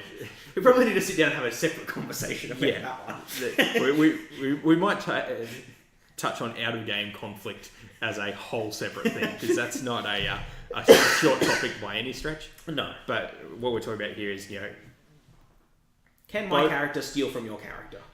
Is that allowed at this table? And in response to that, is my character allowed to then turn around and whoop you with the sword? Yeah, exactly. If I catch it. Yep. Like, having those sort of discussions in advance, like, I would suggest probably not being that specific about it, but having a general case of, you're allowed, but we're going to draw the line here. Like, no one's killing a character, deliberately killing a character. It's perfectly reasonable to set that expectation. Yep. Having said that, if you're going to go down that route, I would highly recommend that people have some sort of plan with regard to dealing with a situation arising of why the hell would this person stick with this party? Like how that'll be, sort of managed, whether it be and that sort of ties into how character death and new characters. Yeah, that's probably something worth discussing too. Is like what happens if I die? Yeah. What, my player dies? My character dies? Yeah. What happens if I die at the game table? What happens if my character dies is something that you'll want to touch on. I mean, some systems have something hard coded into it, but it's still worth expressing that we'll go by the book. Warhammer Fantasy 4th Ed's got some stuff in there that directly, like, it's not quite as specific. I don't think you're around death. From memory, it's got in for very very specific stuff about retirement. Retiring, yeah. There's a lot of stuff there, and I would probably, if I was running, not to put it on you to do the same thing, but I would probably look to those as my examples for how I would bring something in. Ones to talk about in particular there, I suppose, would be a case of not just story-wise, how are you bringing somebody? Would you bring somebody in and take them out? But also things like what if you're playing a level-based game? What level do you come back in at? Do you come back in at the same level with a new character? Do you come in one level down? Is there an experience mode? Are you just going to go whatever the book says is the case, and you come back in at level 1 or 0 or no experience, and you've just got to make it from there? Or is it come back at half, you come back whole? Is there penalty to it from a case of gear, stats, whatever? Yeah, you need to discuss exactly what's going to happen. Yeah, it doesn't need to be like gold piece specific or anything like that. If it's a case of we'll give you you'll come in at the start of the same level that everyone else is on, or the most of the party are on, or something like that, and I'll roughly balance out what I reckon your gold equivalent for spending on items is compared to what the rest of the party's got. And you have that conversation up front, no one's probably going to end up quibbling about 50 gold pieces worth of equipment, the difference between two people in a D&D game at level 10. But having that solid grounding there of this is generally what's going to happen as a result if this occurs. It's also good to talk about things like if you're in a game where you envision it being an issue, some games obviously it's not, things like resurrections and stuff like that. Having that conversation of you bringing someone back, is it just going to be a case of bringing them up, or you just bounce them up, or is there going to be story elements involved? Yeah, it says in the book that to cast a resurrection spell, for instance, is this, that, and whatever. But how hard do you intend to make those sort of things as a GM? Definitely worth it. And working from there is definitely a thing. How do we handle just like general rules disputes? Is another good one to discuss straight off the bat. Like, is GM word God? Is the GM God? Like, is their word? That's it. Can we discuss it? do we discuss it as a group? Like, how do we handle that? And Yeah. how do we handle it in the moment? And then do we resolve it later, or do we resolve it there? Yeah, and that'll depend on how your particular group functions. Generally, I would suggest that you're probably going to see that some degree of some mechanism for making a ruling, whether that be the GM will decide, or if there's competing ideas, we toss a D20 and 10 and up. 1 to 10, we go with this ruling interpretation, and 11 to 20, it's the other one. Or, flip a coin, or I mean, I know usually Rochambeau for it. Usually, if we have a rules dispute, the GM just says this is the rule we're going with, and then we deal with that after. Yeah. But I mean, every group's different, and you're gonna have to come across different ways. But the best bet is to get that conversation out of the way now, so you know that when you do come up to a rules dispute, because it's gonna happen, you know what the procedure is gonna be. Yeah, and it doesn't devolve into somebody going, we just make this call and we'll continue on, and somebody flipping through the book going, but it's really important. Yeah, that's right. And sometimes it is going to be really important in terms of, it could have a big impact if it's, potentially going to cause the death of a character. People get attached to their characters, and nothing wrong with that. In fact, it would be a little bit concerning if you never got attached to any of your characters and wantonly just, don't care, I'm cannon fodder. Not being overly attached isn't particularly a big issue, but if you've got absolutely no self-preservation streak for your characters, that could turn into either a really interesting or a really painful situation for your group pretty quick. But it's something to look at there. It's probably worth mentioning table etiquette at that point too. You're going to want to talk about can I have my phone, or is this a no phones kind of situation? Because I know some tables out there, they just forbid their players outright from having phones. We don't subscribe to that. No. And there's definitely tables out there that have different weird voodoo that they do, put their tables and the phones in the middle of the table. I wouldn't take a phone off a player. I don't think that it's worthwhile. But if you're staring at your phone, I'm probably going to say something to you. Yeah. Mind you, the first conversation is probably going to be, hey, is there something wrong? That's right. Because if someone's sitting there, it is otherwise normally engaged. It might be a case of, hey, has something gone wrong? Do we need to hold up for a sec? Yeah. Or, but particularly, again, probably less of an issue if you're with younger players, GMs, and things like that. But as you get older, you pick up more responsibilities. Your work might call you. That's right. I've got to have my phone on me in case work calls. Depending what times and that stuff you play. I know, for instance, that there's no I can be somewhere in the middle of a Sunday and something might go wrong, and I'll get a phone call from work that is an emergency. That's right. What do you suppose you've got to be able to answer it? So you're not going to say no, your phone's allowed on my table, because then I don't have to. You couldn't play at the table. Yeah. What happens if somebody gets sick or something, and they need to get in contact with that? It's best discretion is usually the key, and if it becomes a problem because someone's already on there, then that becomes a more specific discussion. We'd probably, I think that's a fair assessment, sort of how we deal with it. Touching off on that though as well, even just from not so much from a general perspective, but also from a playing perspective of how analog versus digital is the game planning to be run. Is the GM happy for it to be, you've got your digital PDF on your iPad, are they happy for you to run from that, to play from that?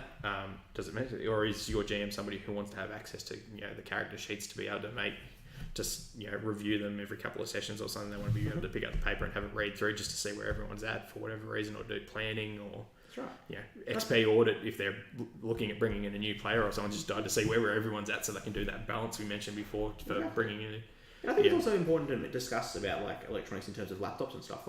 Is your table laptop friendly? Some people aren't. I mean, there was a very long time where I wouldn't let players use laptops at my table, just because they'd go on Facebook and stuff whilst I was talking, and that could be group specific, but it's just I just wouldn't allow laptops on my table. No. And sometimes it's also a logistics issue. That's right. Yeah, that's right. If the table's not big enough to fit 5 people with laptops at it, well, if I have to choose who has a laptop, no one does. Yeah. Or the GM only. Yeah. Again, sort of touching on that as well, is rulebooks.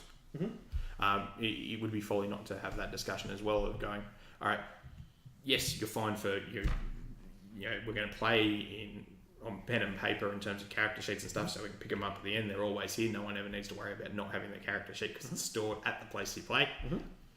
But yeah, it's fine to use your tablets and stuff for rulebooks, particularly with things like Drive-Thru RPG and other organisations. Drive-Thru RPG is the one that just immediately jumps to mind. where you can get PDFs of books and stuff that are official PDFs. They're all nicely bookmarked and stuff. So quite often they're just as good, if not better, than the actual physical book. If you need a quick check of something, That's right. but having and is a physical book going to be present? Like for instance, straight off the bat with your Warhammer Fantasy Strat, we don't actually have the books yet. Right. They don't exist. They literally don't exist. So while we're playing pen and paper, our rule books are digital. Pen and paper character sheet because I prefer it that way. So I have the character sheets. Yeah. Again, going back to that, is there a case of we're going to keep these here so that everyone's players the character sheet's always on hand, so we know that they're here. No one's ever going to get a case of show up and oh shit, I've forgotten my character and try and do it. And you might have different variants on that as well. Like for instance, if you want to use digital character sheets, it might be a case of yes, and they're going to be stored. We'll set up a Dropbox folder, and everyone's character sheets there. That way, if there's for some reason you forget your iPad and you left it at home or something along those lines, then at least somebody who's there can pull up your character sheet if they're sitting next to you or something and go, all right, here it is. Or if you have access to a printer where you are, somebody might be able to run off a quick copy for you. That's right. That sort of thing. Having that, bridging that gap and being somewhere in the middle of those two things. But there are benefits and deficits to both sides, and figuring out where your table's going to sit and having that set in advance is quite an important one.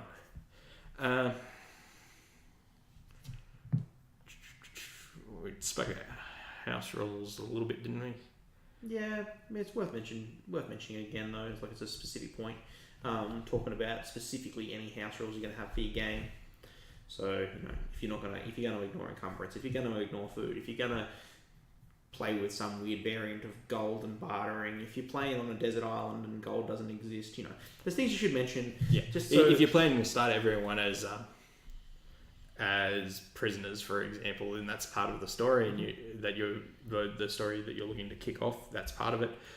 People need to know that so they don't spend gold to start to have equipment and go through all of that rigmarole, or take feats or other character traits that would indicate that they have a lot of disposable cash on hand at the start of the game that they wouldn't have in that situation. And not invest in things that aren't going to be pointful because you're ignoring that rule, or because you're starting in a specific way.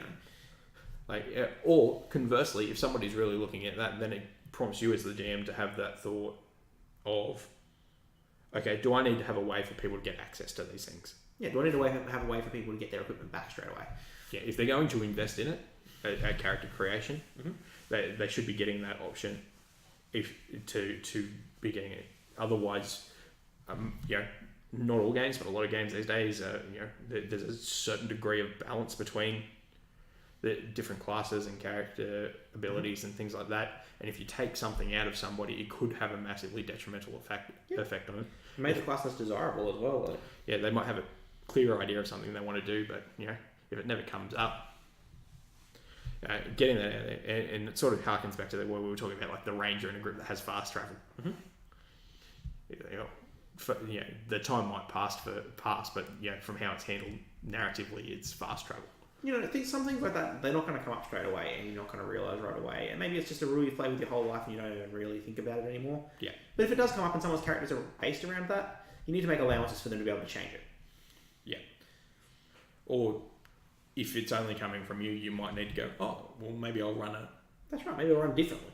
Yeah. And it's easy to fall into those sort of crunches, particularly if you've been playing a lot for a long time.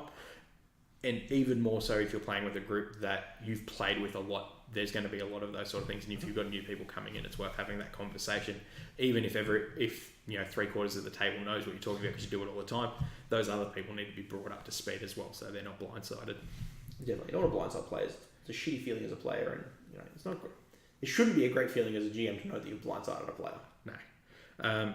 In that sort of vein, any restrictions that you may be implementing, maybe the world that you're running a game in doesn't have something that's in the player's book or in the character creation. Yeah, no elves in a fantasy, even if it's not like a D&D fantasy. Like for instance, say you're running a fantasy game in M&M, and someone might go, oh yeah, I'll just make an elf on the assumption it's that kind of fantasy, but it's actually you're running fantasy like Game Game of Thrones style fantasy. Yeah. So there might be things that you limit. There's also things that you might limit from a for lack of a better way of putting it, a game balance perspective. Mm-hmm. Occasionally things slip through into games that are detrimental to fun at the table. Mm-hmm. They're in the rules that people can do it. If they're just playing rules as written, there's no discussion about it. Mm-hmm. But like the things that you might go, oh, well, we know that there's an issue with this. When it's being played at the table, either limit how that's going to work in terms of house rules, or we might not just not let it. The one that immediately comes to mind there is see it with people's summoner type characters and things like that. Anything that has potential to accidentally exponentially multiply like the focus of a party, or give somebody a character that is by far and away able to do everything. Yep, yeah, you definitely want that. And sometimes that sneaks up on people too. Like the perfect example is your fantasy-ish Mints and Masterminds game where just string together a couple of abilities and we've pretty much shut down any combat. Yeah, now combat doesn't exist anymore because it's pointless for the party. The party just wins.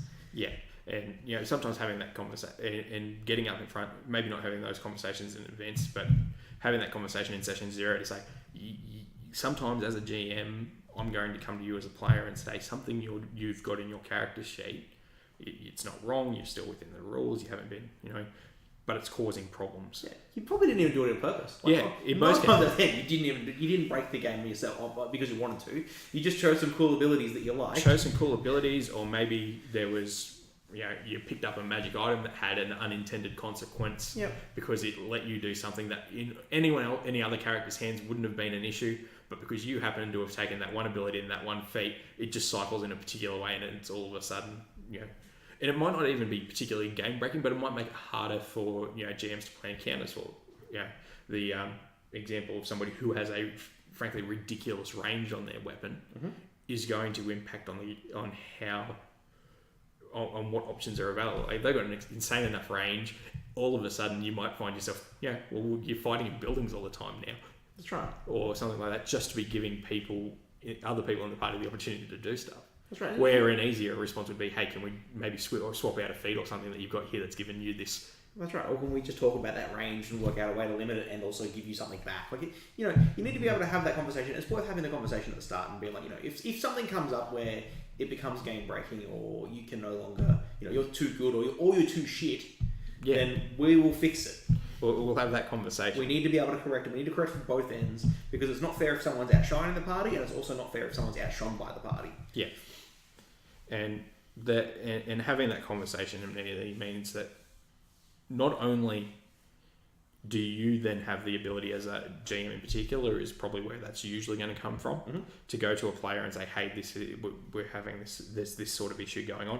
It also raises it for the party to feel comfortable to go to either as a group as a whole, we go to the GM and go, hey, I'm feeling like I'm not doing a lot here. That's right, yeah. I feel like I've become a passenger. Is there something we can do here to, whether it be a case of, maybe we'll swap out some feats or something and give you a bit of a specialty in an area that means that you get that time to shine, or something like that. Particularly if you're playing something that's got randomly generated stats and stuff, you quite often see that quite often and occasionally at the same time. It's not rare for situations to arise where somebody who's got a secondary ability that they've just put on their character for the hell of it might accidentally end up better than the person whose character is dedicated to it. Yep. Like the amount of times we've accidentally had something where like someone's gone, I'm going to be an ace pilot. And then, the Saga Edition is probably the best example. And then there's the Jedi who just gets the ability to use the Force to fly. Yeah, well, we had the problem recently. I can't remember what game it was in, but where there was a character that was specifically designed around tech use. I can't remember if it was Dark Heresy or Rogue Trader. There was a character that was specifically designed around tech use and using technology and all that sort of stuff. And then I went to buy it, and I was like, well, if I buy that, plus with all the other talents that I have that affect my intelligence, I'm actually better at him than his job. Yeah. And I'm like, well, I'm not going to do that. It was Rogue Trader. I'm not doing that then. It was Rogue Trader, and it was looking like the explorer. You and your crazy. Because I've high implemented intelligence. myself and stuff. Yeah, I didn't want to outshine the other characters, so I cut it back. I'm not doing it.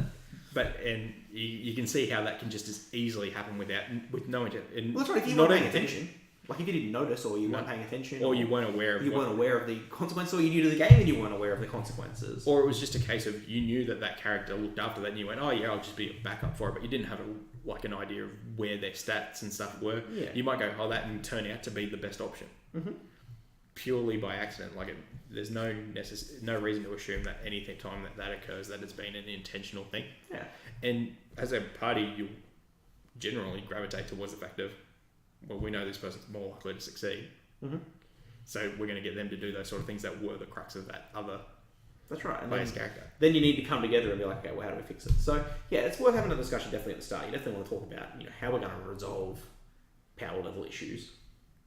I think it's important to talk about, and it was something you mentioned when you said in session 0. The GM should talk about the world that they're planning on running and any pertinent history that's going to affect character creation or that's going to affect character development. Yeah.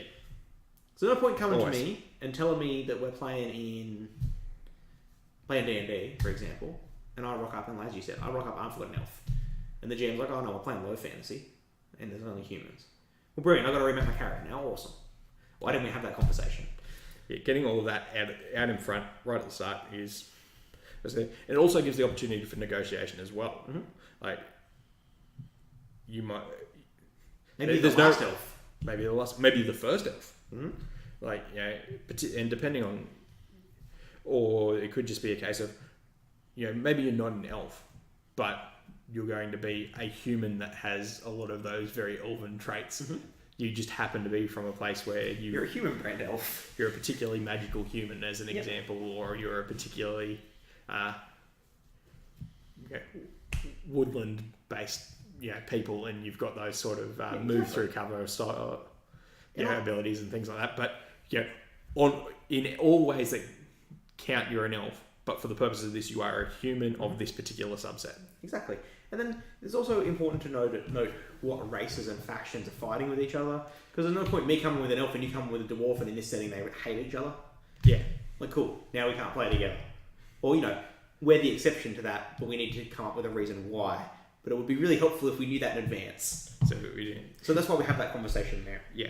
And touching off that's probably a good thing as well to move into, is having that discussion about what degree of familiarity is the party's characters going to have with each other. Is having that conversation too of, oh yeah, this will be the first adventure we're doing at the table, but we're going to assume that you've had at least one in the past that you're together, or you're all going to be brand new and you're going to have to figure it out on the fly, or we don't care, you can go nuts, you can either talk to each other and figure out what you're going to do. I'd probably caution against that one, particularly if you've got a mix of new people to your group and people who've played forever, because the natural gravitation there's going to be for the people who know each other to sort of go together and go, yep, we're going to tie our backstories in with one another. Mm-hmm.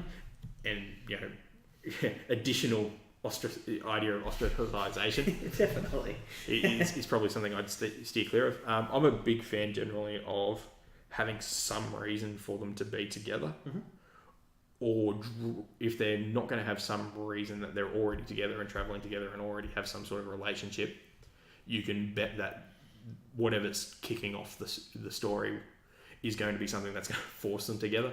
But if you have that, then you're running the risk of people going, well, you get that issue of, why are we still together like 5 weeks later? Mm-hmm. We've gotten free from the jail cell. We've gotten ourselves some coin and some gear and stuff. Why wouldn't I just wander back off to find my hometown or something? Yeah, exactly. Well, I mean, a big one that I'm a big fan of is having one party member paid by his organisation to hire the other party members. That's not a bad way to go about it. Yeah. Or the only concern I have with that one though is you end up with the boss. Yeah. So you being careful with that. Mind you, you get similar things with stuff like Euro traders and things. Anything that's centered around a ship, particularly if there's a defined role of the captain. Yeah. Yeah, I think that we definitely need to address that separately, because that's going to be a big topic, talking about leadership roles in a role playing game, like how to handle that, because it's like a minefield. But that's also leads into or how do we deal with impasses is probably something worth coming up. If it's feasible, is the ruling, if it's feasible, we'll do one then the other and we'll just flip a coin or whichever one's closer or something.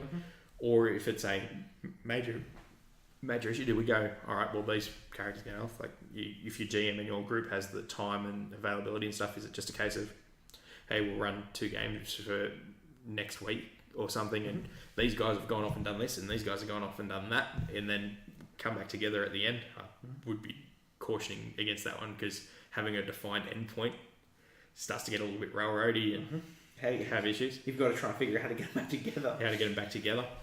Is it just like if it's a case of the party, or even within the session being able to go, all right, so that's all right. Well, if you guys want to go down and check at the docks, and you guys want to go down here, and we can't make a decision as to which one's actually important while we're in the one town, we'll just jump between you.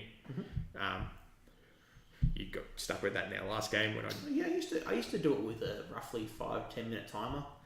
I used to just set a timer on my phone. It was for 5 minutes, and then I had to reset it for another 5 minutes if we were really engrossed in something.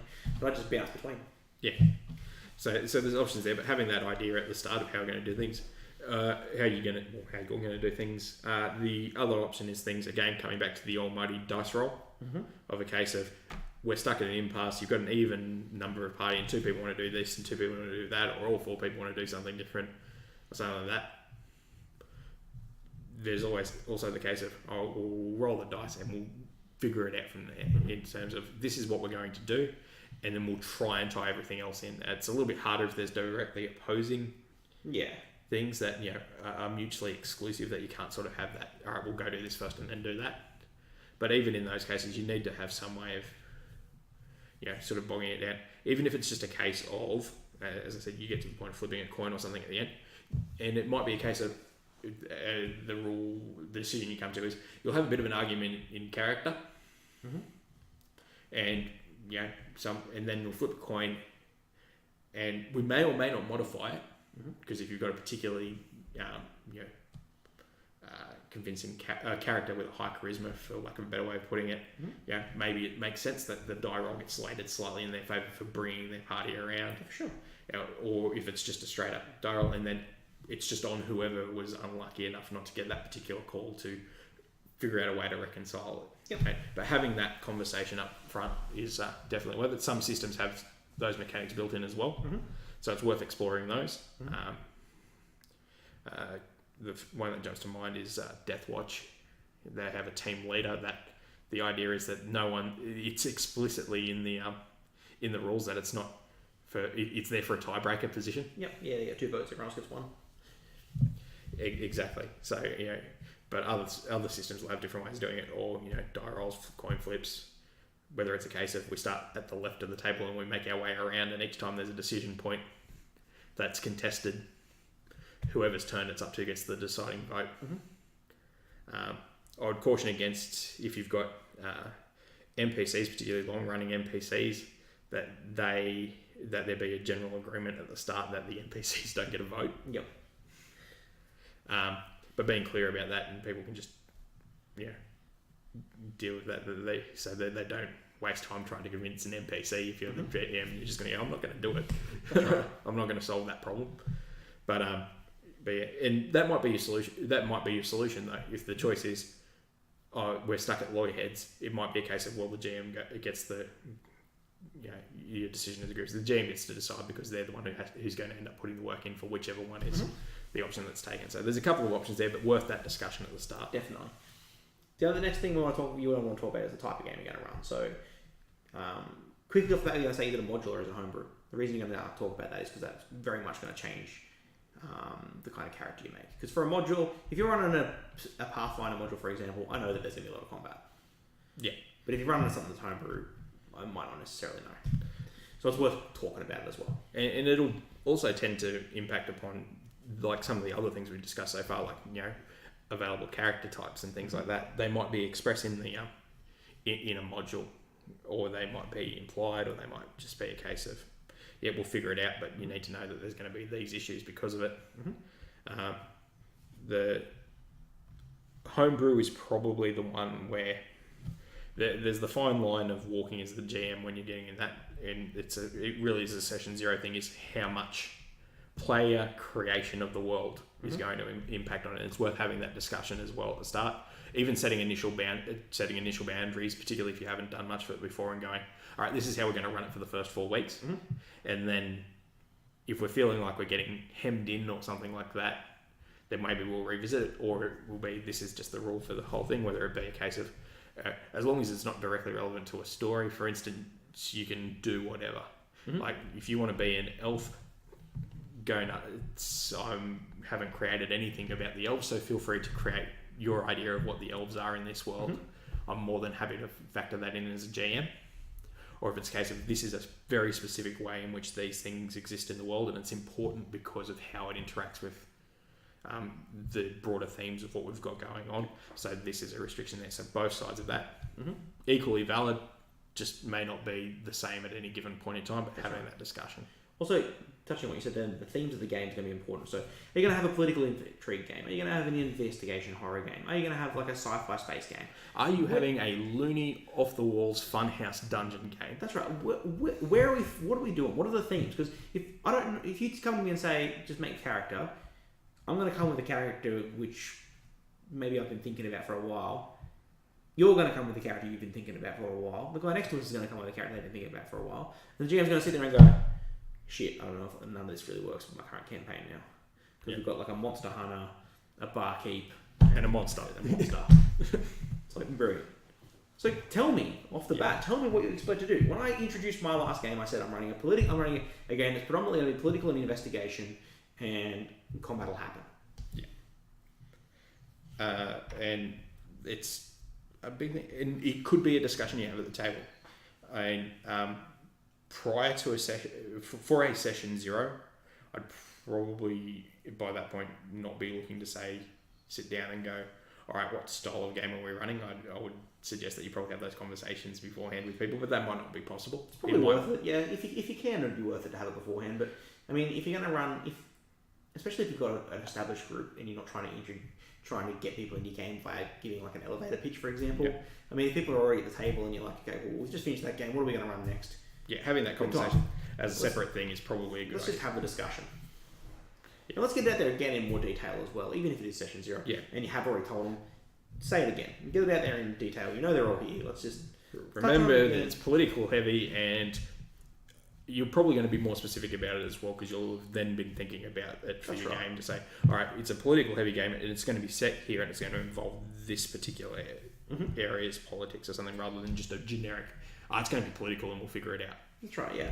And that way people will have characters that are made around that, and their characters will interact better with your game and just be infinitely better for that. And just so that we're not continuously referring to political style games, your dungeon crawl is very different to a random travel adventure as well. So you might have two very combat heavy types of games, but a combat heavy game that occurs in a dungeon, a combat heavy game that's going to focus around undead, a combat heavy game that's going to focus about pitched battles. Yeah, those are three very different things that, just having a conversation saying, oh yeah, it's a combat heavy game, could have massive differences on how a person creates their characters. You make a cavalier and then I show up and you're like, oh yeah, it's combat heavy game, make a cavalier that rides a horse, and then you're like, okay, we're in a dungeon. I'm like, sick. I throw my character in the bin. Yeah. So give me 3 hours, we'll come up with a new one. So yeah, you've got to really put your cards on the table with what you're going to do, because if you've got to set the right expectation. Yeah, definitely, and it's and again, when we're saying set an expectation, we do mean you as a group setting an expectation. Yeah, definitely. Because there's no point in sitting down and going, we are going to do this as a GM, and everyone's not really on board with that. Everyone wants to make these particular types of characters. You might decide that, okay, I'm not willing to GM that game, I don't have any ideas for it, or if somebody else want to take on the mantle. Everyone's interested in that sort of game. I can play along, I can find something in there, but I've got no ideas for actually generating a game that's jumping to mind, or it's not a style of game that I'm comfortable running for whatever reason, or a system I'm not. That's right. Well, there's been loads of times when I've been like, guys, what system do you want to run? What system do you want to play? What sort of games do you want to play? And everyone's come back to me and I've been like, okay, I don't want to run any of that. So we've got to come back to a new drawing board because I can't. Yeah. And then whether that new drawing board is something like I know when we've done in the past, it's been a case of that's all right. I'll pick up that, and we might wrap up. The game I'm already running. Everyone's sounding excited in this. That one was getting reasonably close to an endpoint anyway. Or if it was, or something like somebody else might go, all right, but that's all right. I'm gonna try my hand. Yeah, that's right. Exactly. The more GMs at your table, the better. Let's be honest. If you because you're gonna burn out. You burn out. You run out of ideas. You're gonna.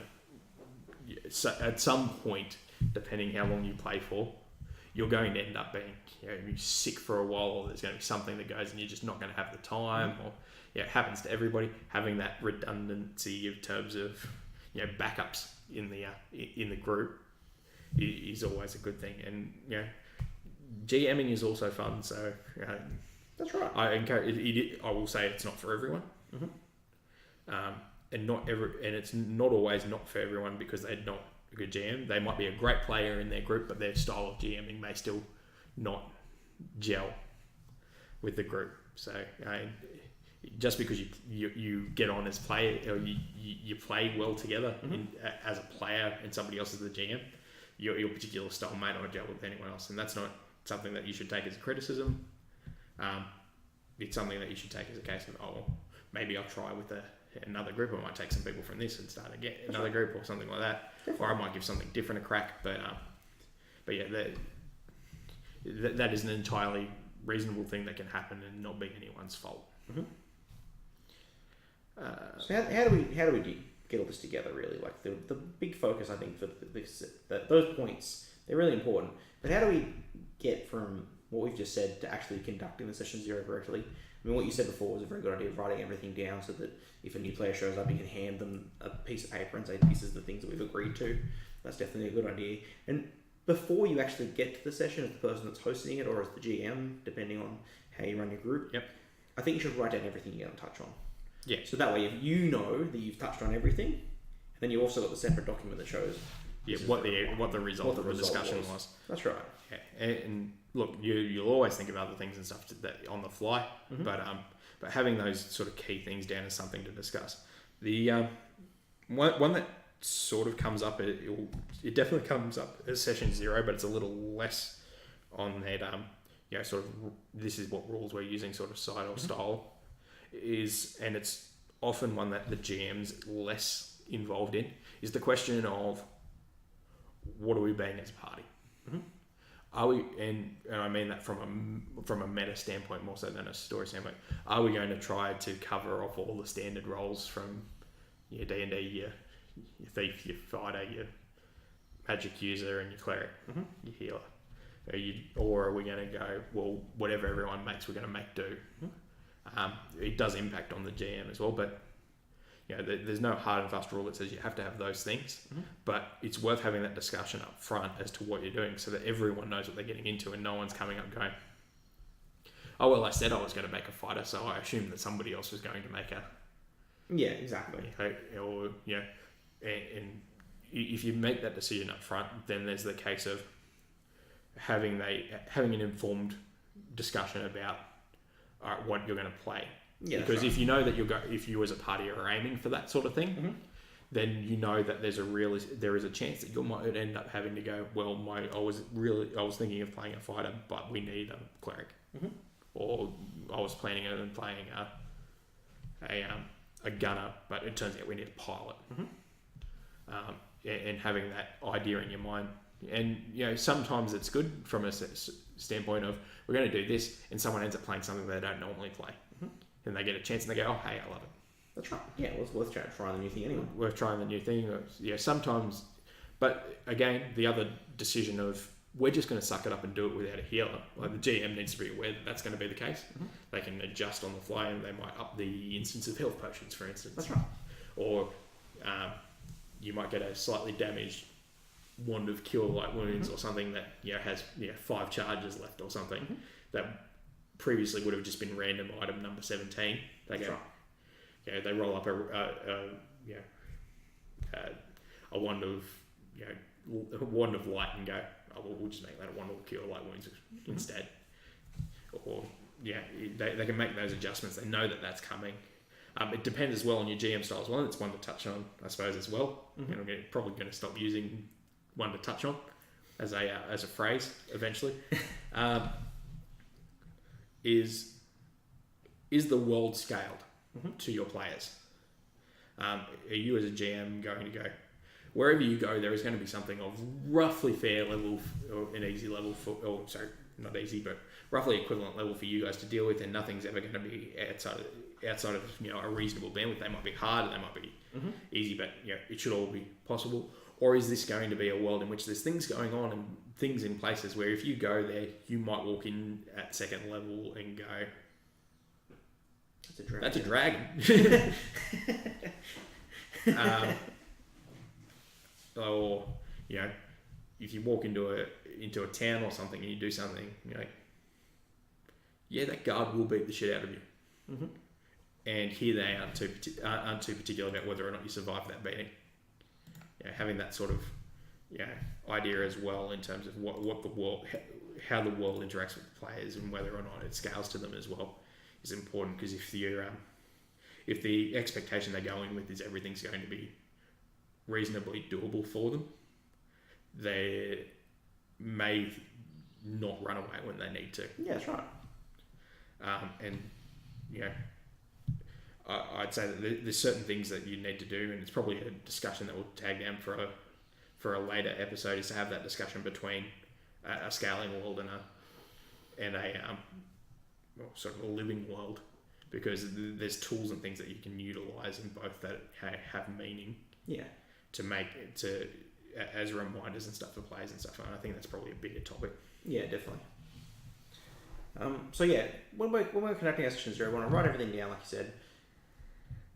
You need to make sure you have two-way communication between the group. There's no point in the GMs coming and narrating everything to the group, being like, this is the way it is, I'm the dictator.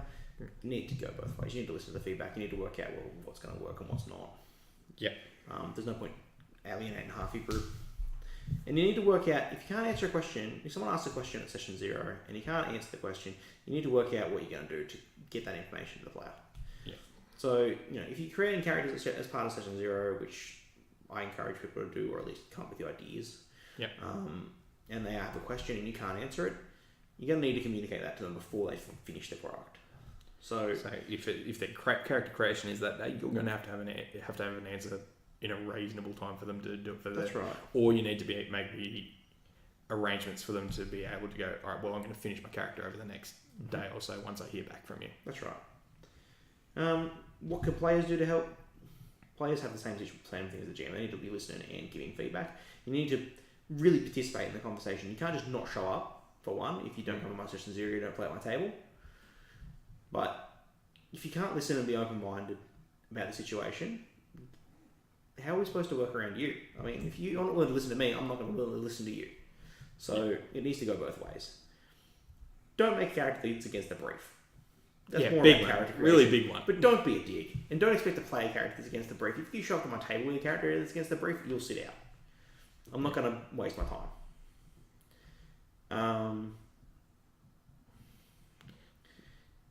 I suppose for an example there, just to toss one in there, given we haven't really expanded on that one much, would be a case of using your current game as an example where working for a witch hunter, and then somebody was to show up playing with a picked character of a witch. Yep, that wouldn't work out. Not going to we're not going to fit that in. I'm not even going to entertain the idea. So having that, that would be an example of that running counter to the brief, assuming that you as the GM have let those people know that that's the style of game. That's right, yeah. You've got to make sure you tell them, otherwise it's not really fair to squash their goals. Yeah. The other one is, if you get to session 0 and you're super excited and then you find out the group isn't really what you expected, or the game's not what you expected, or the type of game they're talking about running isn't what you want to play, just tell them. Don't be a dick. Don't make a character that's deliberately counterintuitive. Don't make a character that's intentionally shitty. Just tell them you want to be there. Tell them that's not the game you want to play. And, if you come back, if you're going to run something else later on that's different to this, let me know. I'm interested, but I'm just not interested in this specific thing. Whatever the case may be, just tell them. Don't be a dick. I've had people at my table before make disruptive characters, and it just makes me want to throttle them. Yeah. Like, you're just making it shit for everyone. And then it damages the actual friendship as well. It's not just the table friendship, it's the real friendship. Yeah. It's like, don't be a dick. And to touch on that as well, it may not even be a case of you're not liking what the game idea is or something, but for lack of a better way of putting it, read the room. Mm-hmm. Like if your party is discussing a serious political campaign, don't go out of your way to make something that's uncouth and useless, unless you're willing to play off that with everyone else and realise that you're not going to be in, and everyone's sort of you're taking that into account. Don't be the person who's going to just randomly burst through a door. You're not Kool-Aid guy. Don't be that guy in the social settings in the game. Don't make the character that's that guy.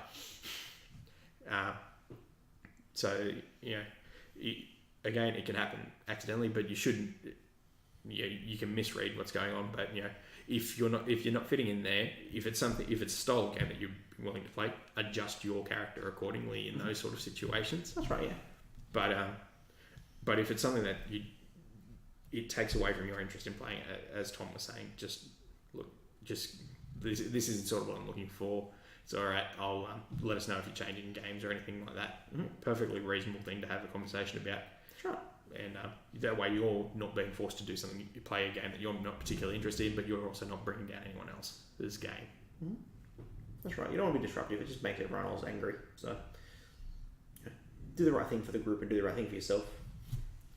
I think the final thing I want to touch on is, I think if you're going to have a gaming group, you should set up some kind of way as a group to communicate. So whether it be a Facebook Messenger group or an actual Facebook group, a Discord server for your group, any number of things. There's a million ways. Even if you're not running through it, having some mechanism for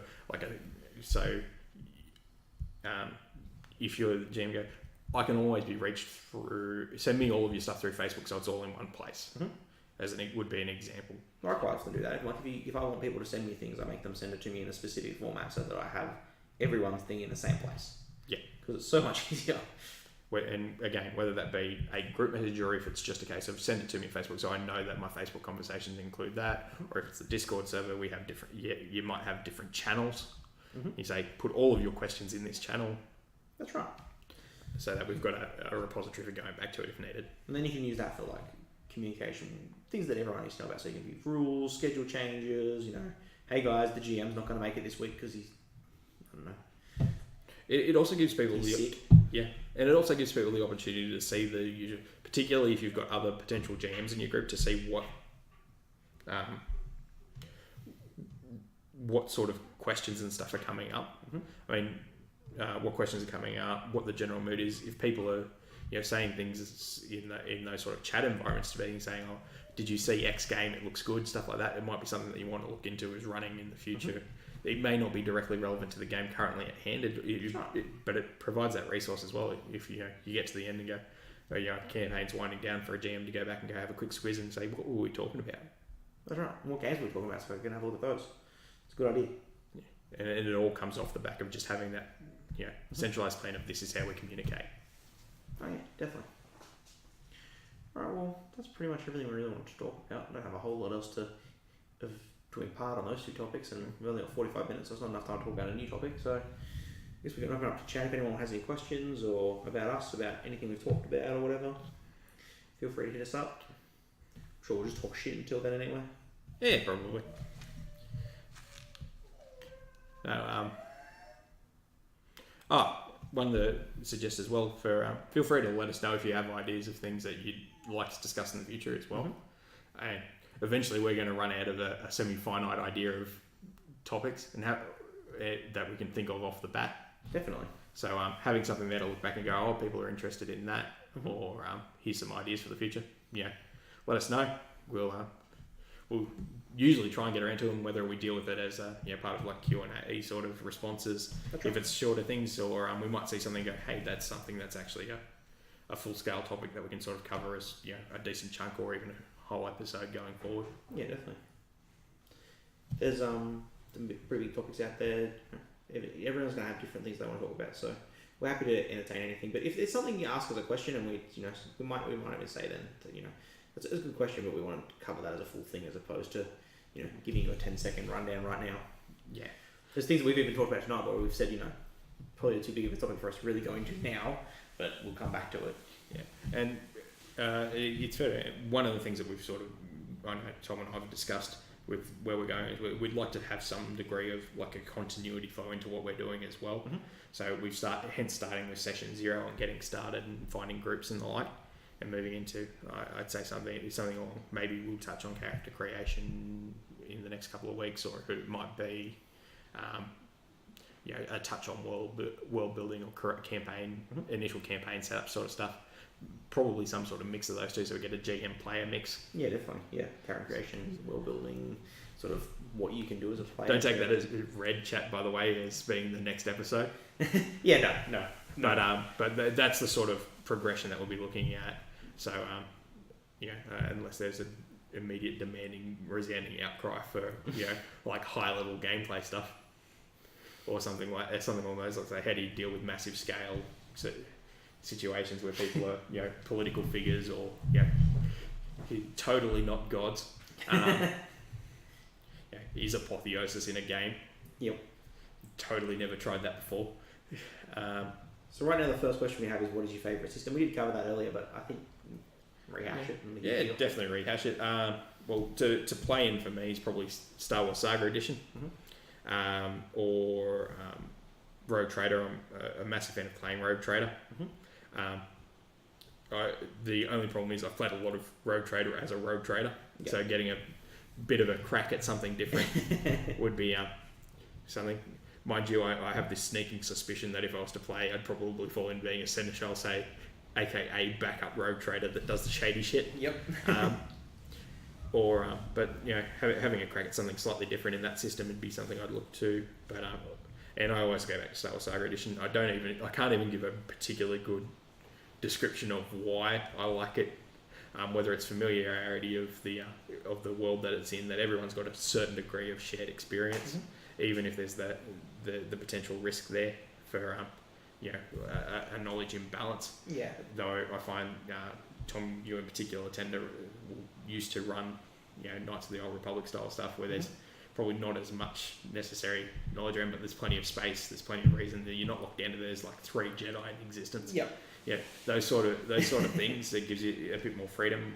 But I think it was largely because it was a big it was sort of a bridge between D&D 3.5 Pathfinder and 4th edition D&D. Yep. And I actually think that they hit the sweet spot sort of about there in terms of the degree of tactical combat and things like. I like the condition tracker and that. So those are, and to run mutants and masterminds probably hands down. Yeah, definitely. Yeah, well, I mean, like I said earlier, for me, as a player, I definitely love Dark Heresy. I just love the not knowing. I love the first game that I absolutely loved my character in was Dark Heresy, because at the time I didn't have any of the 40k knowledge, and it was just like, it was just fun. It was just fun exploring the world and making all the dumb mistakes that your character would actually make, and because you don't know. Exactly. And I had a similar love for Warhammer Fantasy for the same reason. Making the dumb mistakes that the commoner would make because you don't know. As a player, you don't know. And it's something you don't get back. You'd never get that back. I could never have that again. And trying to force it isn't as good. No. Like, it can still be fun. It's still fun to play your character properly, as though it does have the knowledge that it should have. But you never get that innocence back where you didn't know.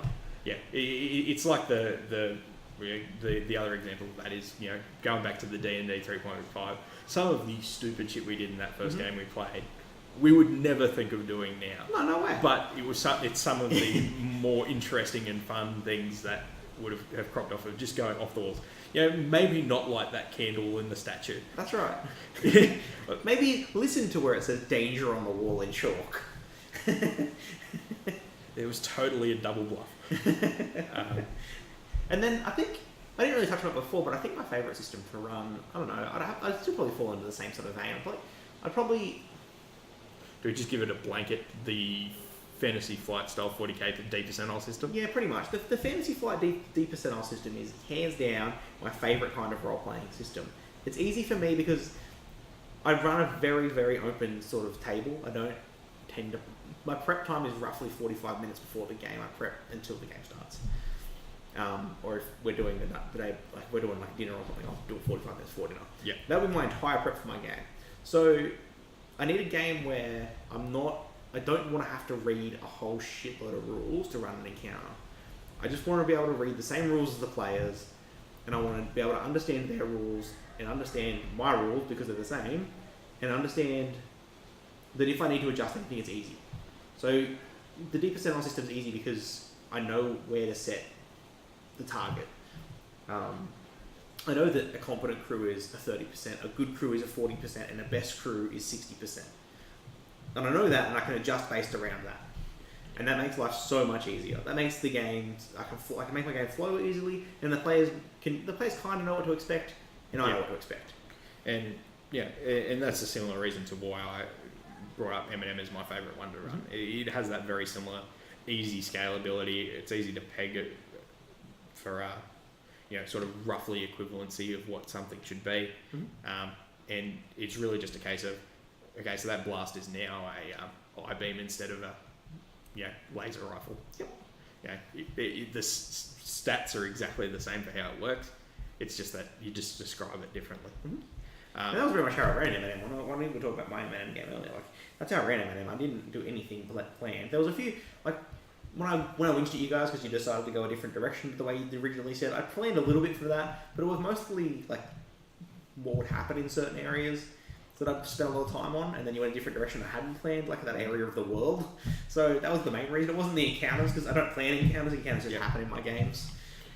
Yeah, that's probably some just general advice to flip out there as well, is if you tell your GM you're going somewhere, try and remember that you've said that. I think part of the problem there was we may have at the time forgotten that we'd said I think we actually had a break. Yeah, it might have been a couple of weeks, and we came back, and then you came back and you guys were like, oh, we're going this way, and I'm like, So try and keep track of anything like that you've told me. Occasionally you're going to forget now and again, and just go, what were we doing again? And then you'll grab on something that you remember being one of the options and not necessarily what was actually decided. Sometimes your GM's going to turn around and go, hey, can you give me 10-15 minutes to quickly rejig because I wasn't expecting something you did, even if it's not a full-blown, we walked in the completely opposite direction, but it's slightly related in the sense of, sometimes they're just going to need to think about what's happened to figure it out. Particularly, I'd like to point out there that if you're dealing with anything that's got supernatural intelligence, probably give your GM longer to figure out the answer to something that you do than you would expect the creature to do. That's right. Because your GM is not hyper intelligent. And it's definitely worth mentioning that thing you said about the GM having a break. Like, you've got to, if you do something that you probably wouldn't expect yourself to do, you need to give your GM time to be ready for that, because he definitely wasn't expecting it, or she.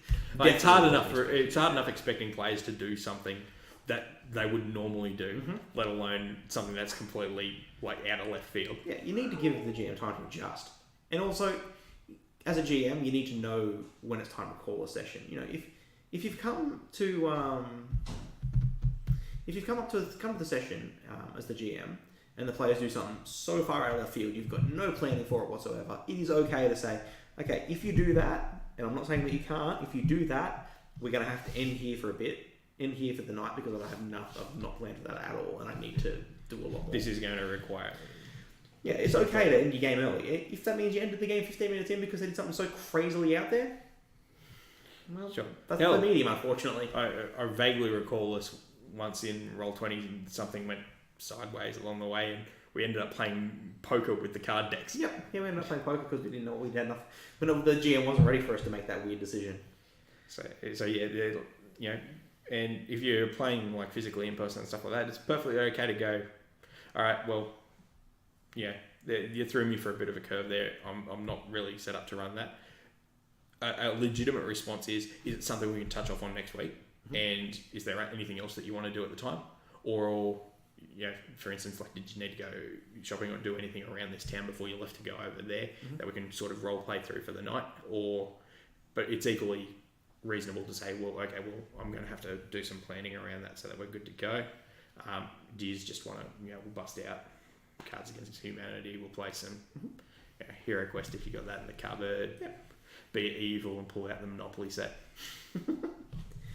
So Crimson has just said, when it comes to session 0 in character creation, do you prefer rolled stats, point buy, or stat array? That's a good question. I tend to swing wildly amongst them. Me too. It depends on sort of what I'm going for at any given time. It's a little strange because as a GM for it, I'll usually use the determinant of what sort of theme I'm going for. That's right, yeah. So if I'm going for if I'm thinking that this is going to be sort of a lower powered theme, I'm looking for more of a rags to riches sort of build or anything like that, I'm probably more likely to go with the stat array. Similarly, from the other end of the spectrum, if I'm going we're going high adventure is where everyone is going to be a hero straight off the bat, I might go with an array that is sort of tailored to the high end as well. Done that plenty of times before. The other point buys I tend to find to fall into a trap of everyone ends up too mediocre, and there's not enough points to be a little bit spread out and good at something.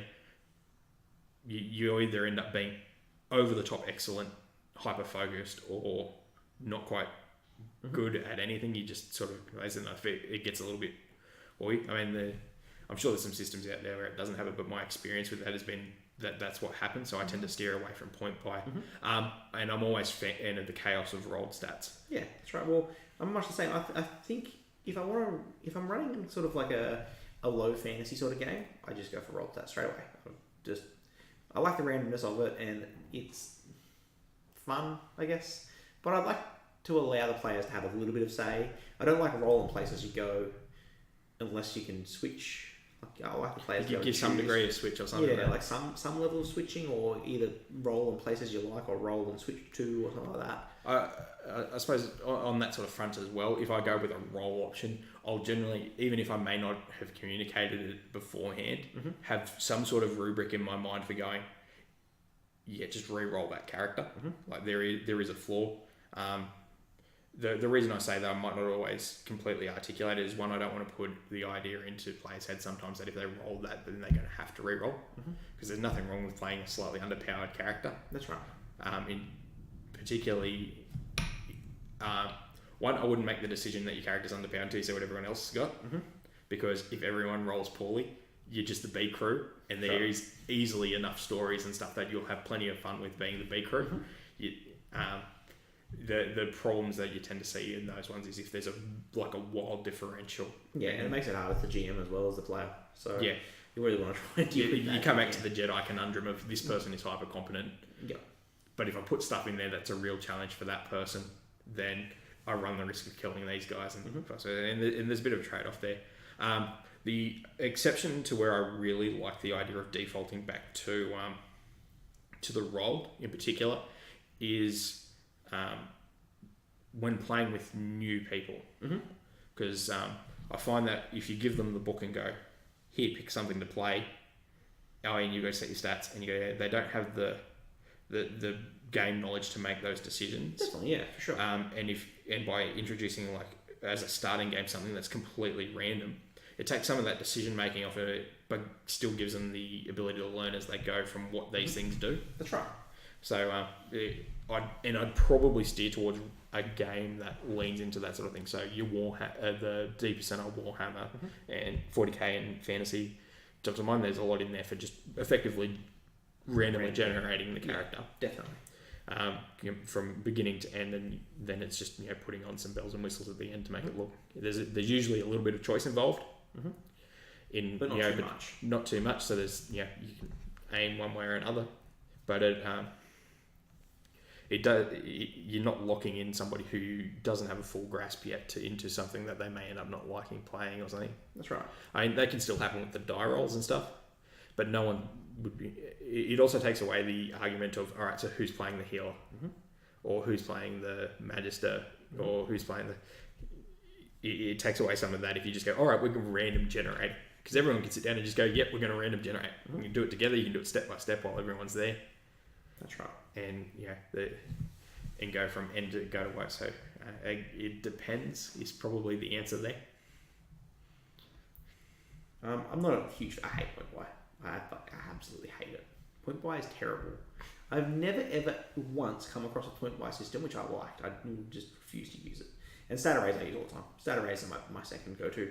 So stat arrays I use for high fantasy games. If I want people to be at a specific level, I just go point buy. There you go. You're all good to go. Everyone arrange. Just put them. Stat arrays. Yeah. Put the way you want them and go for it. Next question. What are your thoughts on allowing players to change aspects of their character? Is there a certain amount of time before you won't allow them, or after you won't, before you won't allow them to change, or is it set from the start?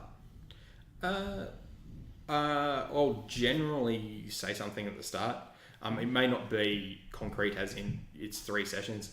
I'll probably phrase it somewhere along the lines of, we'll give it a few sessions or something and just come and chat. But I'll usually announce when I'm closing that window of saying, all right, so you're sort of locked in now.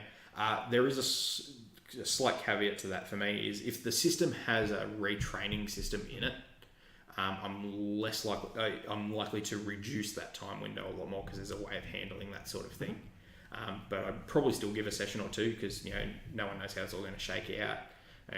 Do the characters gel together? Maybe sometimes it's a decision of I don't like playing this character in this style. It doesn't work how I feel. Sometimes it's like, maybe we needed this instead, and I can see how that'll fit, and I'd like to, and I'm willing to make that change. So that's right. Yeah, I think I'm much on the same sort of thought there. I think I usually cap it at a certain point that they can't change the character, as in the character they're currently playing.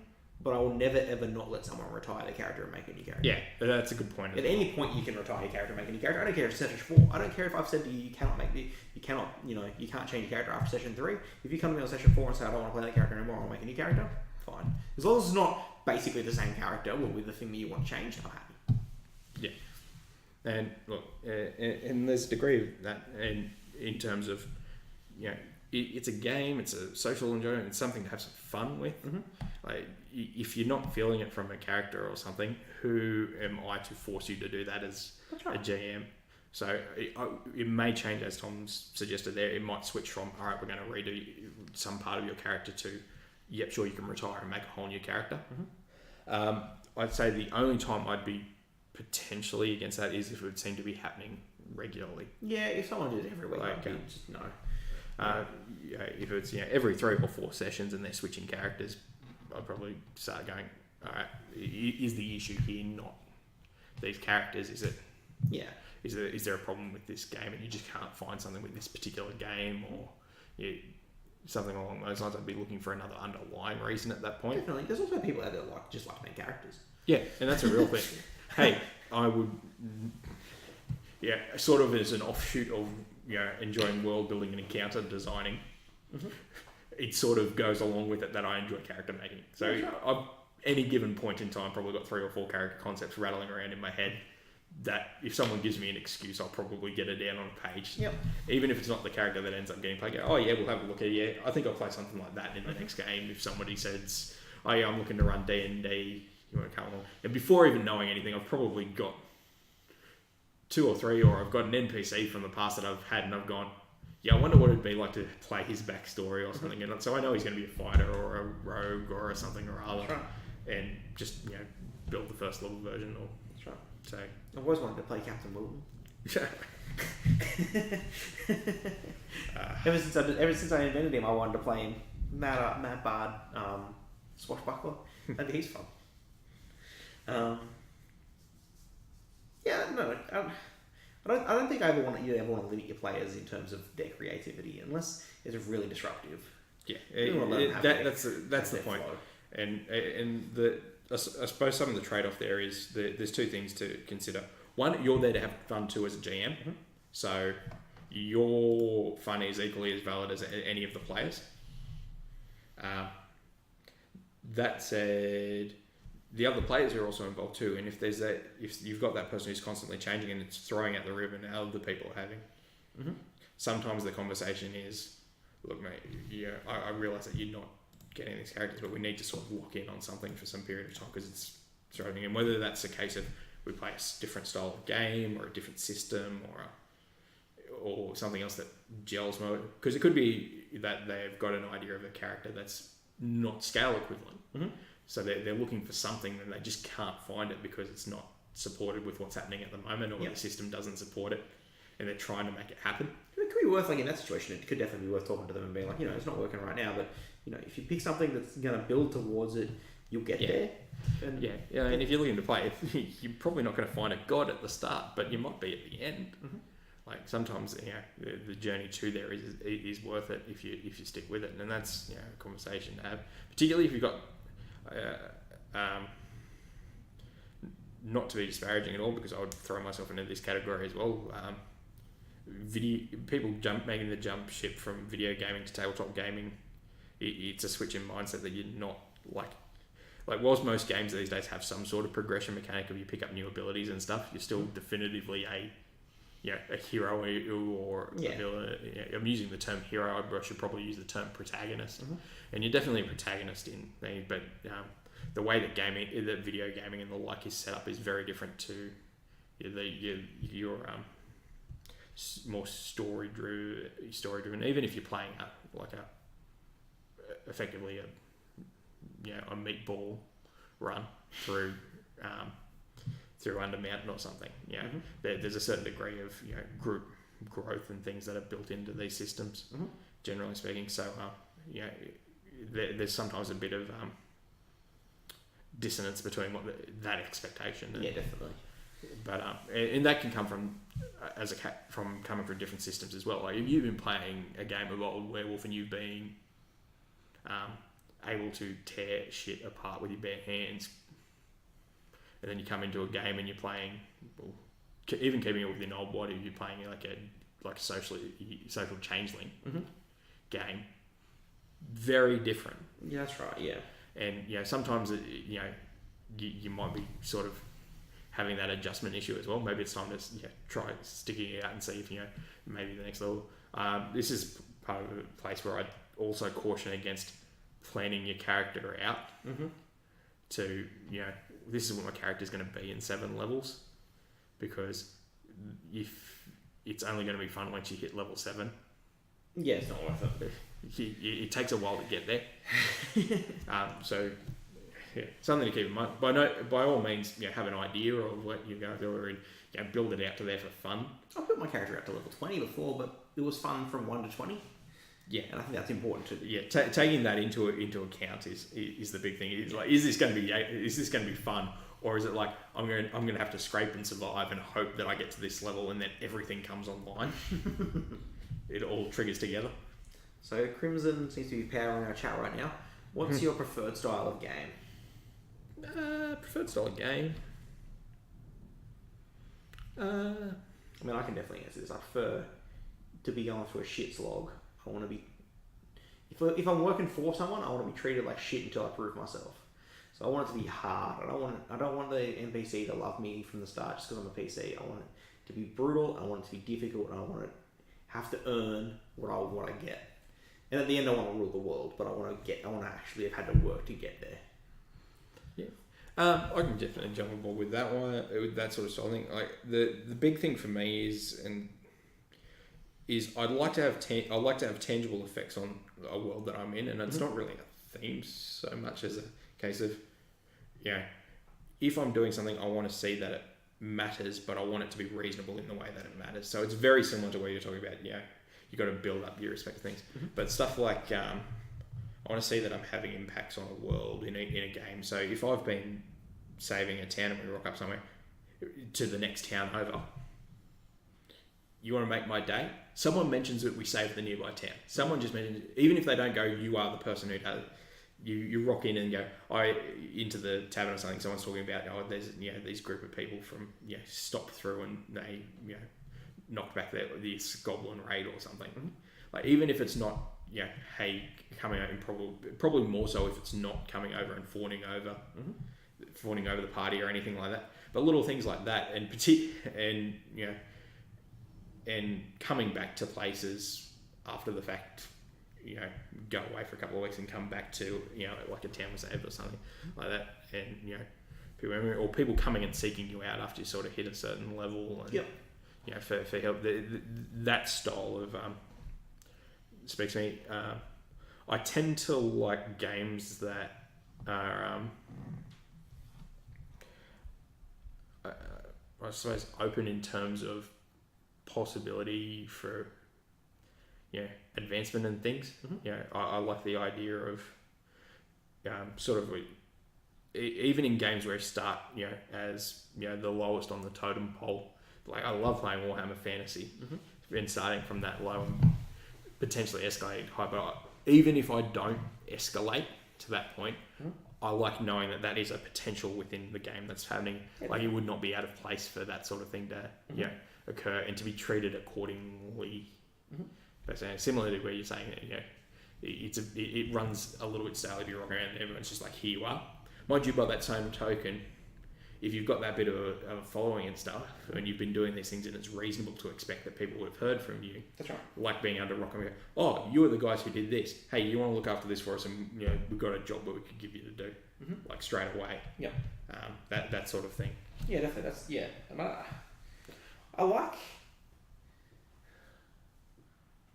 I like playing Dark Heresy because I have a boss, but I also like games where I have infinite choice. So it's kind of hard in that sort of situation. I don't really mind the vessel where you want to have a boss, but you always have the ability to go get stuff. That's right. Yeah, I don't mind. I like to have the opportunity to play games in both aspects. I'm not really that locked into anything. I'm pretty happy to play whatever. But I think if I was going to say, like, my preferred would definitely be like an open world sort of game. But yeah. If I'm going to have a boss, then I should be treated like an underling. I don't want the boss to treat me like I'm a god. Yeah, and I suppose like an attachment to that too is riffing off the example of having a boss is I'm alright if it makes sense to not have access to something through the boss. But if you're being sent to do a particular job and there is a basic tool or something that you reasonably expect that person to give you. Like, for instance, if you're being a soldier that's being sent into a war zone, and you have a commanding, I was about to say, not so much a commanding officer, but you have an organisation that you're working for, and they're sending you somewhere, giving you the minimum kit to get the job done is something that I think is reasonable to expect, and it's probably the only issue I had sort of with Dark Heresy First Edition. But it does come down a lot to GM as well. In the case of, there's one thing to dump you on a planet to deal with it, but there's another thing, we're going to dump you on the planet with absolutely nothing, and you're going to have to, you should, here's a stipend and here's like the local safe house that we've got, and that's where you start. You can't stay there forever or something, but it's something to get started. Or I'm sending you to raid these compounds or something. Well, if I ask you for some basic weaponry and armor, as long as it's not exorbitant. That's right. And if there's like another one's like specialist ammo, if there's some specialist ammo in the games. If you're sending me to hunt Tyranids, I want the appropriate armament. That's right. In terms of yes, or at least a little bit of it. Yeah, a little bit of it, or a clear reason as to why it's not available. That's reasonable. The whole planet's under siege by these things, guys. We literally don't have that much of that ammo. We're tapped. That is a completely reasonable thing to have come up. But the idea of we're just not giving it to you for whatever reason, or just the sort of thing is jarring, because the thing that I immediately think is, well, do you actually want me to succeed? That's right. In the job you're giving. Having said that can be a legitimate plot point too. They might not want you to succeed for the job they're giving you. You might be. So a perfect example of something along those lines, but not the same, is, hey, go along. You guys are pretty popular in town now. Here, go establish a new settlement with these guys. Get out of our hair. What kind of GM would do that? So like everyone doesn't have to be nice. They can have ulterior motives and things, but I think the biggest thing is that there's a degree of consistency between what they do and what they do, what they say, and sometimes rules don't, game rules don't support that, and it's a GM decision, and sometimes the game supports it really well. For instance, using that Dark Heresy example, if you look at I was about to call it Kill Team, but it's Death Watch. Mm-hmm. And its system of here's your requisition budget for going, and you need this amount of renown to be able to get certain items, but anything that could reasonably construed as a basic armament, you can pretty much buy with your requisition. The requisition is the limit of, this is just what we have available, and that's entirely reasonable. There's not an infinite supply of anything. Yeah. And so that's sort of hard coded into the game. But then again, you've got the other side, which is like the Dark Heresy 1.0, where you're earning $15 a week, but your ammo packs cost you 20. And you're expected to replace them. Exactly. So just some consistency in that part's probably the thing that immediately jumps to mind. Is and it's not, again, I keep feeling like I'm not answering the question in terms of like what sort of theme or what style of game or sort of thing, but that's probably something that you can carry over any game, and it's something that will impact. Definitely. Yeah, I think in terms of style of game, like I'm not too worried about themes or anything like that, but I just want to, I want to feel like it's consistent, and I want to feel like my choices matter. Yeah. Definitely. Other than that, I'll pick up a sci-fi game, I'll pick up a horror game, I'll pick up a whatever game. Hell, even the style of system, occasionally I'll get tired of a particular style of system if we're playing a lot of it or something like that. Right, just look to do something different for the sake of difference. But there's nothing that I immediately go, yeah, that is definitely my preferred system, and I will really fight for that all the time to play that game. Well, think about the types of games we've played over the time. Like we've played games inspired by anime, we've played games inspired by just cartoons, we've played games inspired by sort of literature, the system it was designed around, we've done pretty much everything. We've run in existing campaign settings, we've created own worlds, we've used other games to create worlds to play in.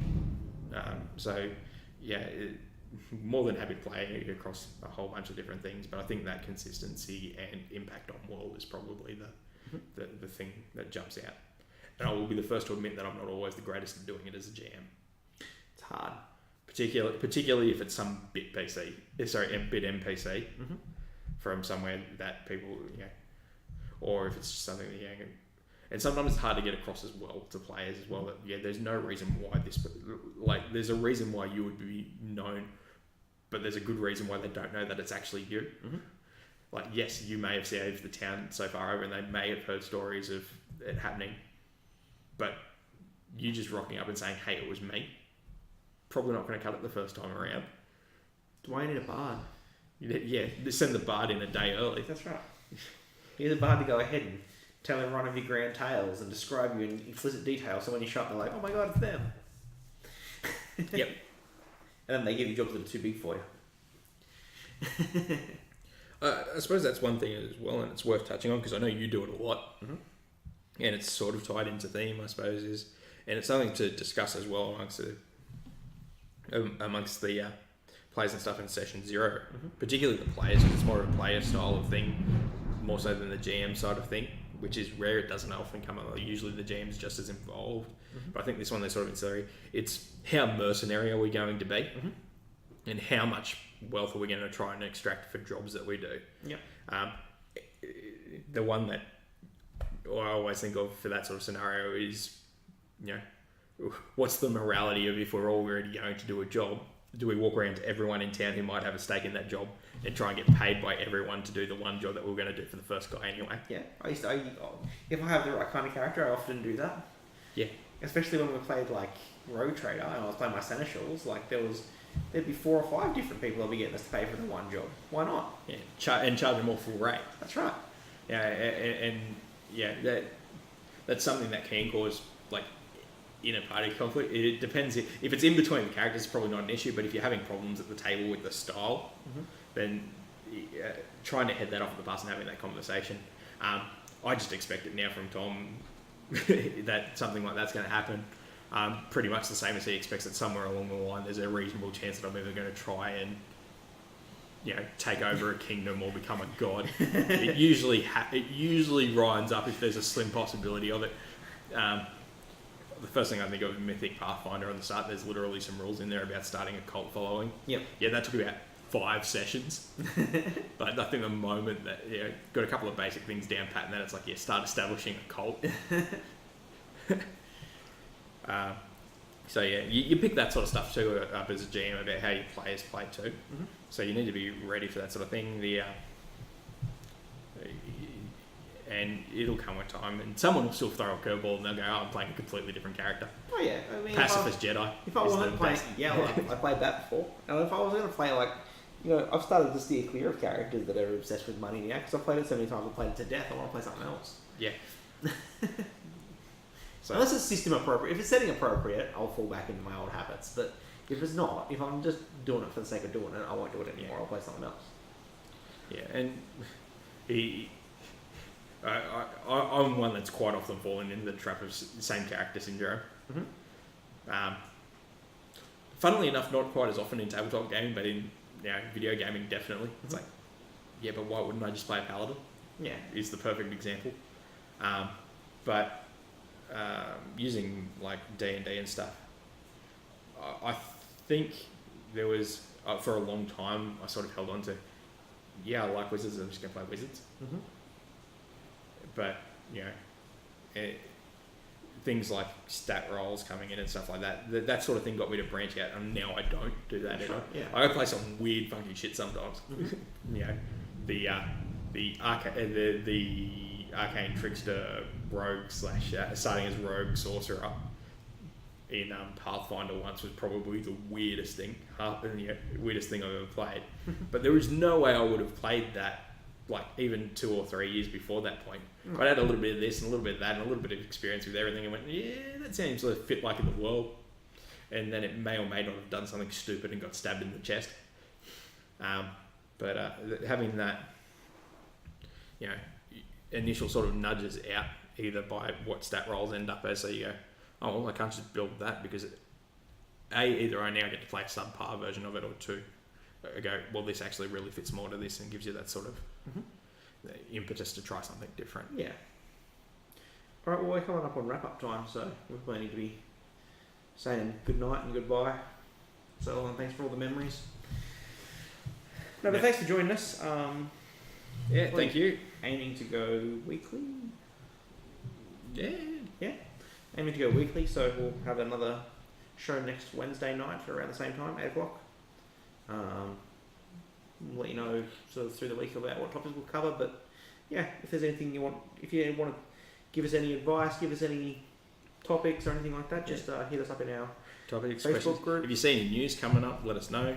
We might have missed it and it's worth us having a look at and go, we might discuss that. Yep, definitely. New releases, anything like that might be sneaking up on us. Feel free to let us know. Any new systems that you guys are looking forward to that you reckon we should have a look at? Any weird systems you've played that we may or may not have had a look at. Big Eye Small Mouth. Haven't played that one. What's that one that everyone loves? Fatal. Oh, You really want us to read Fatal?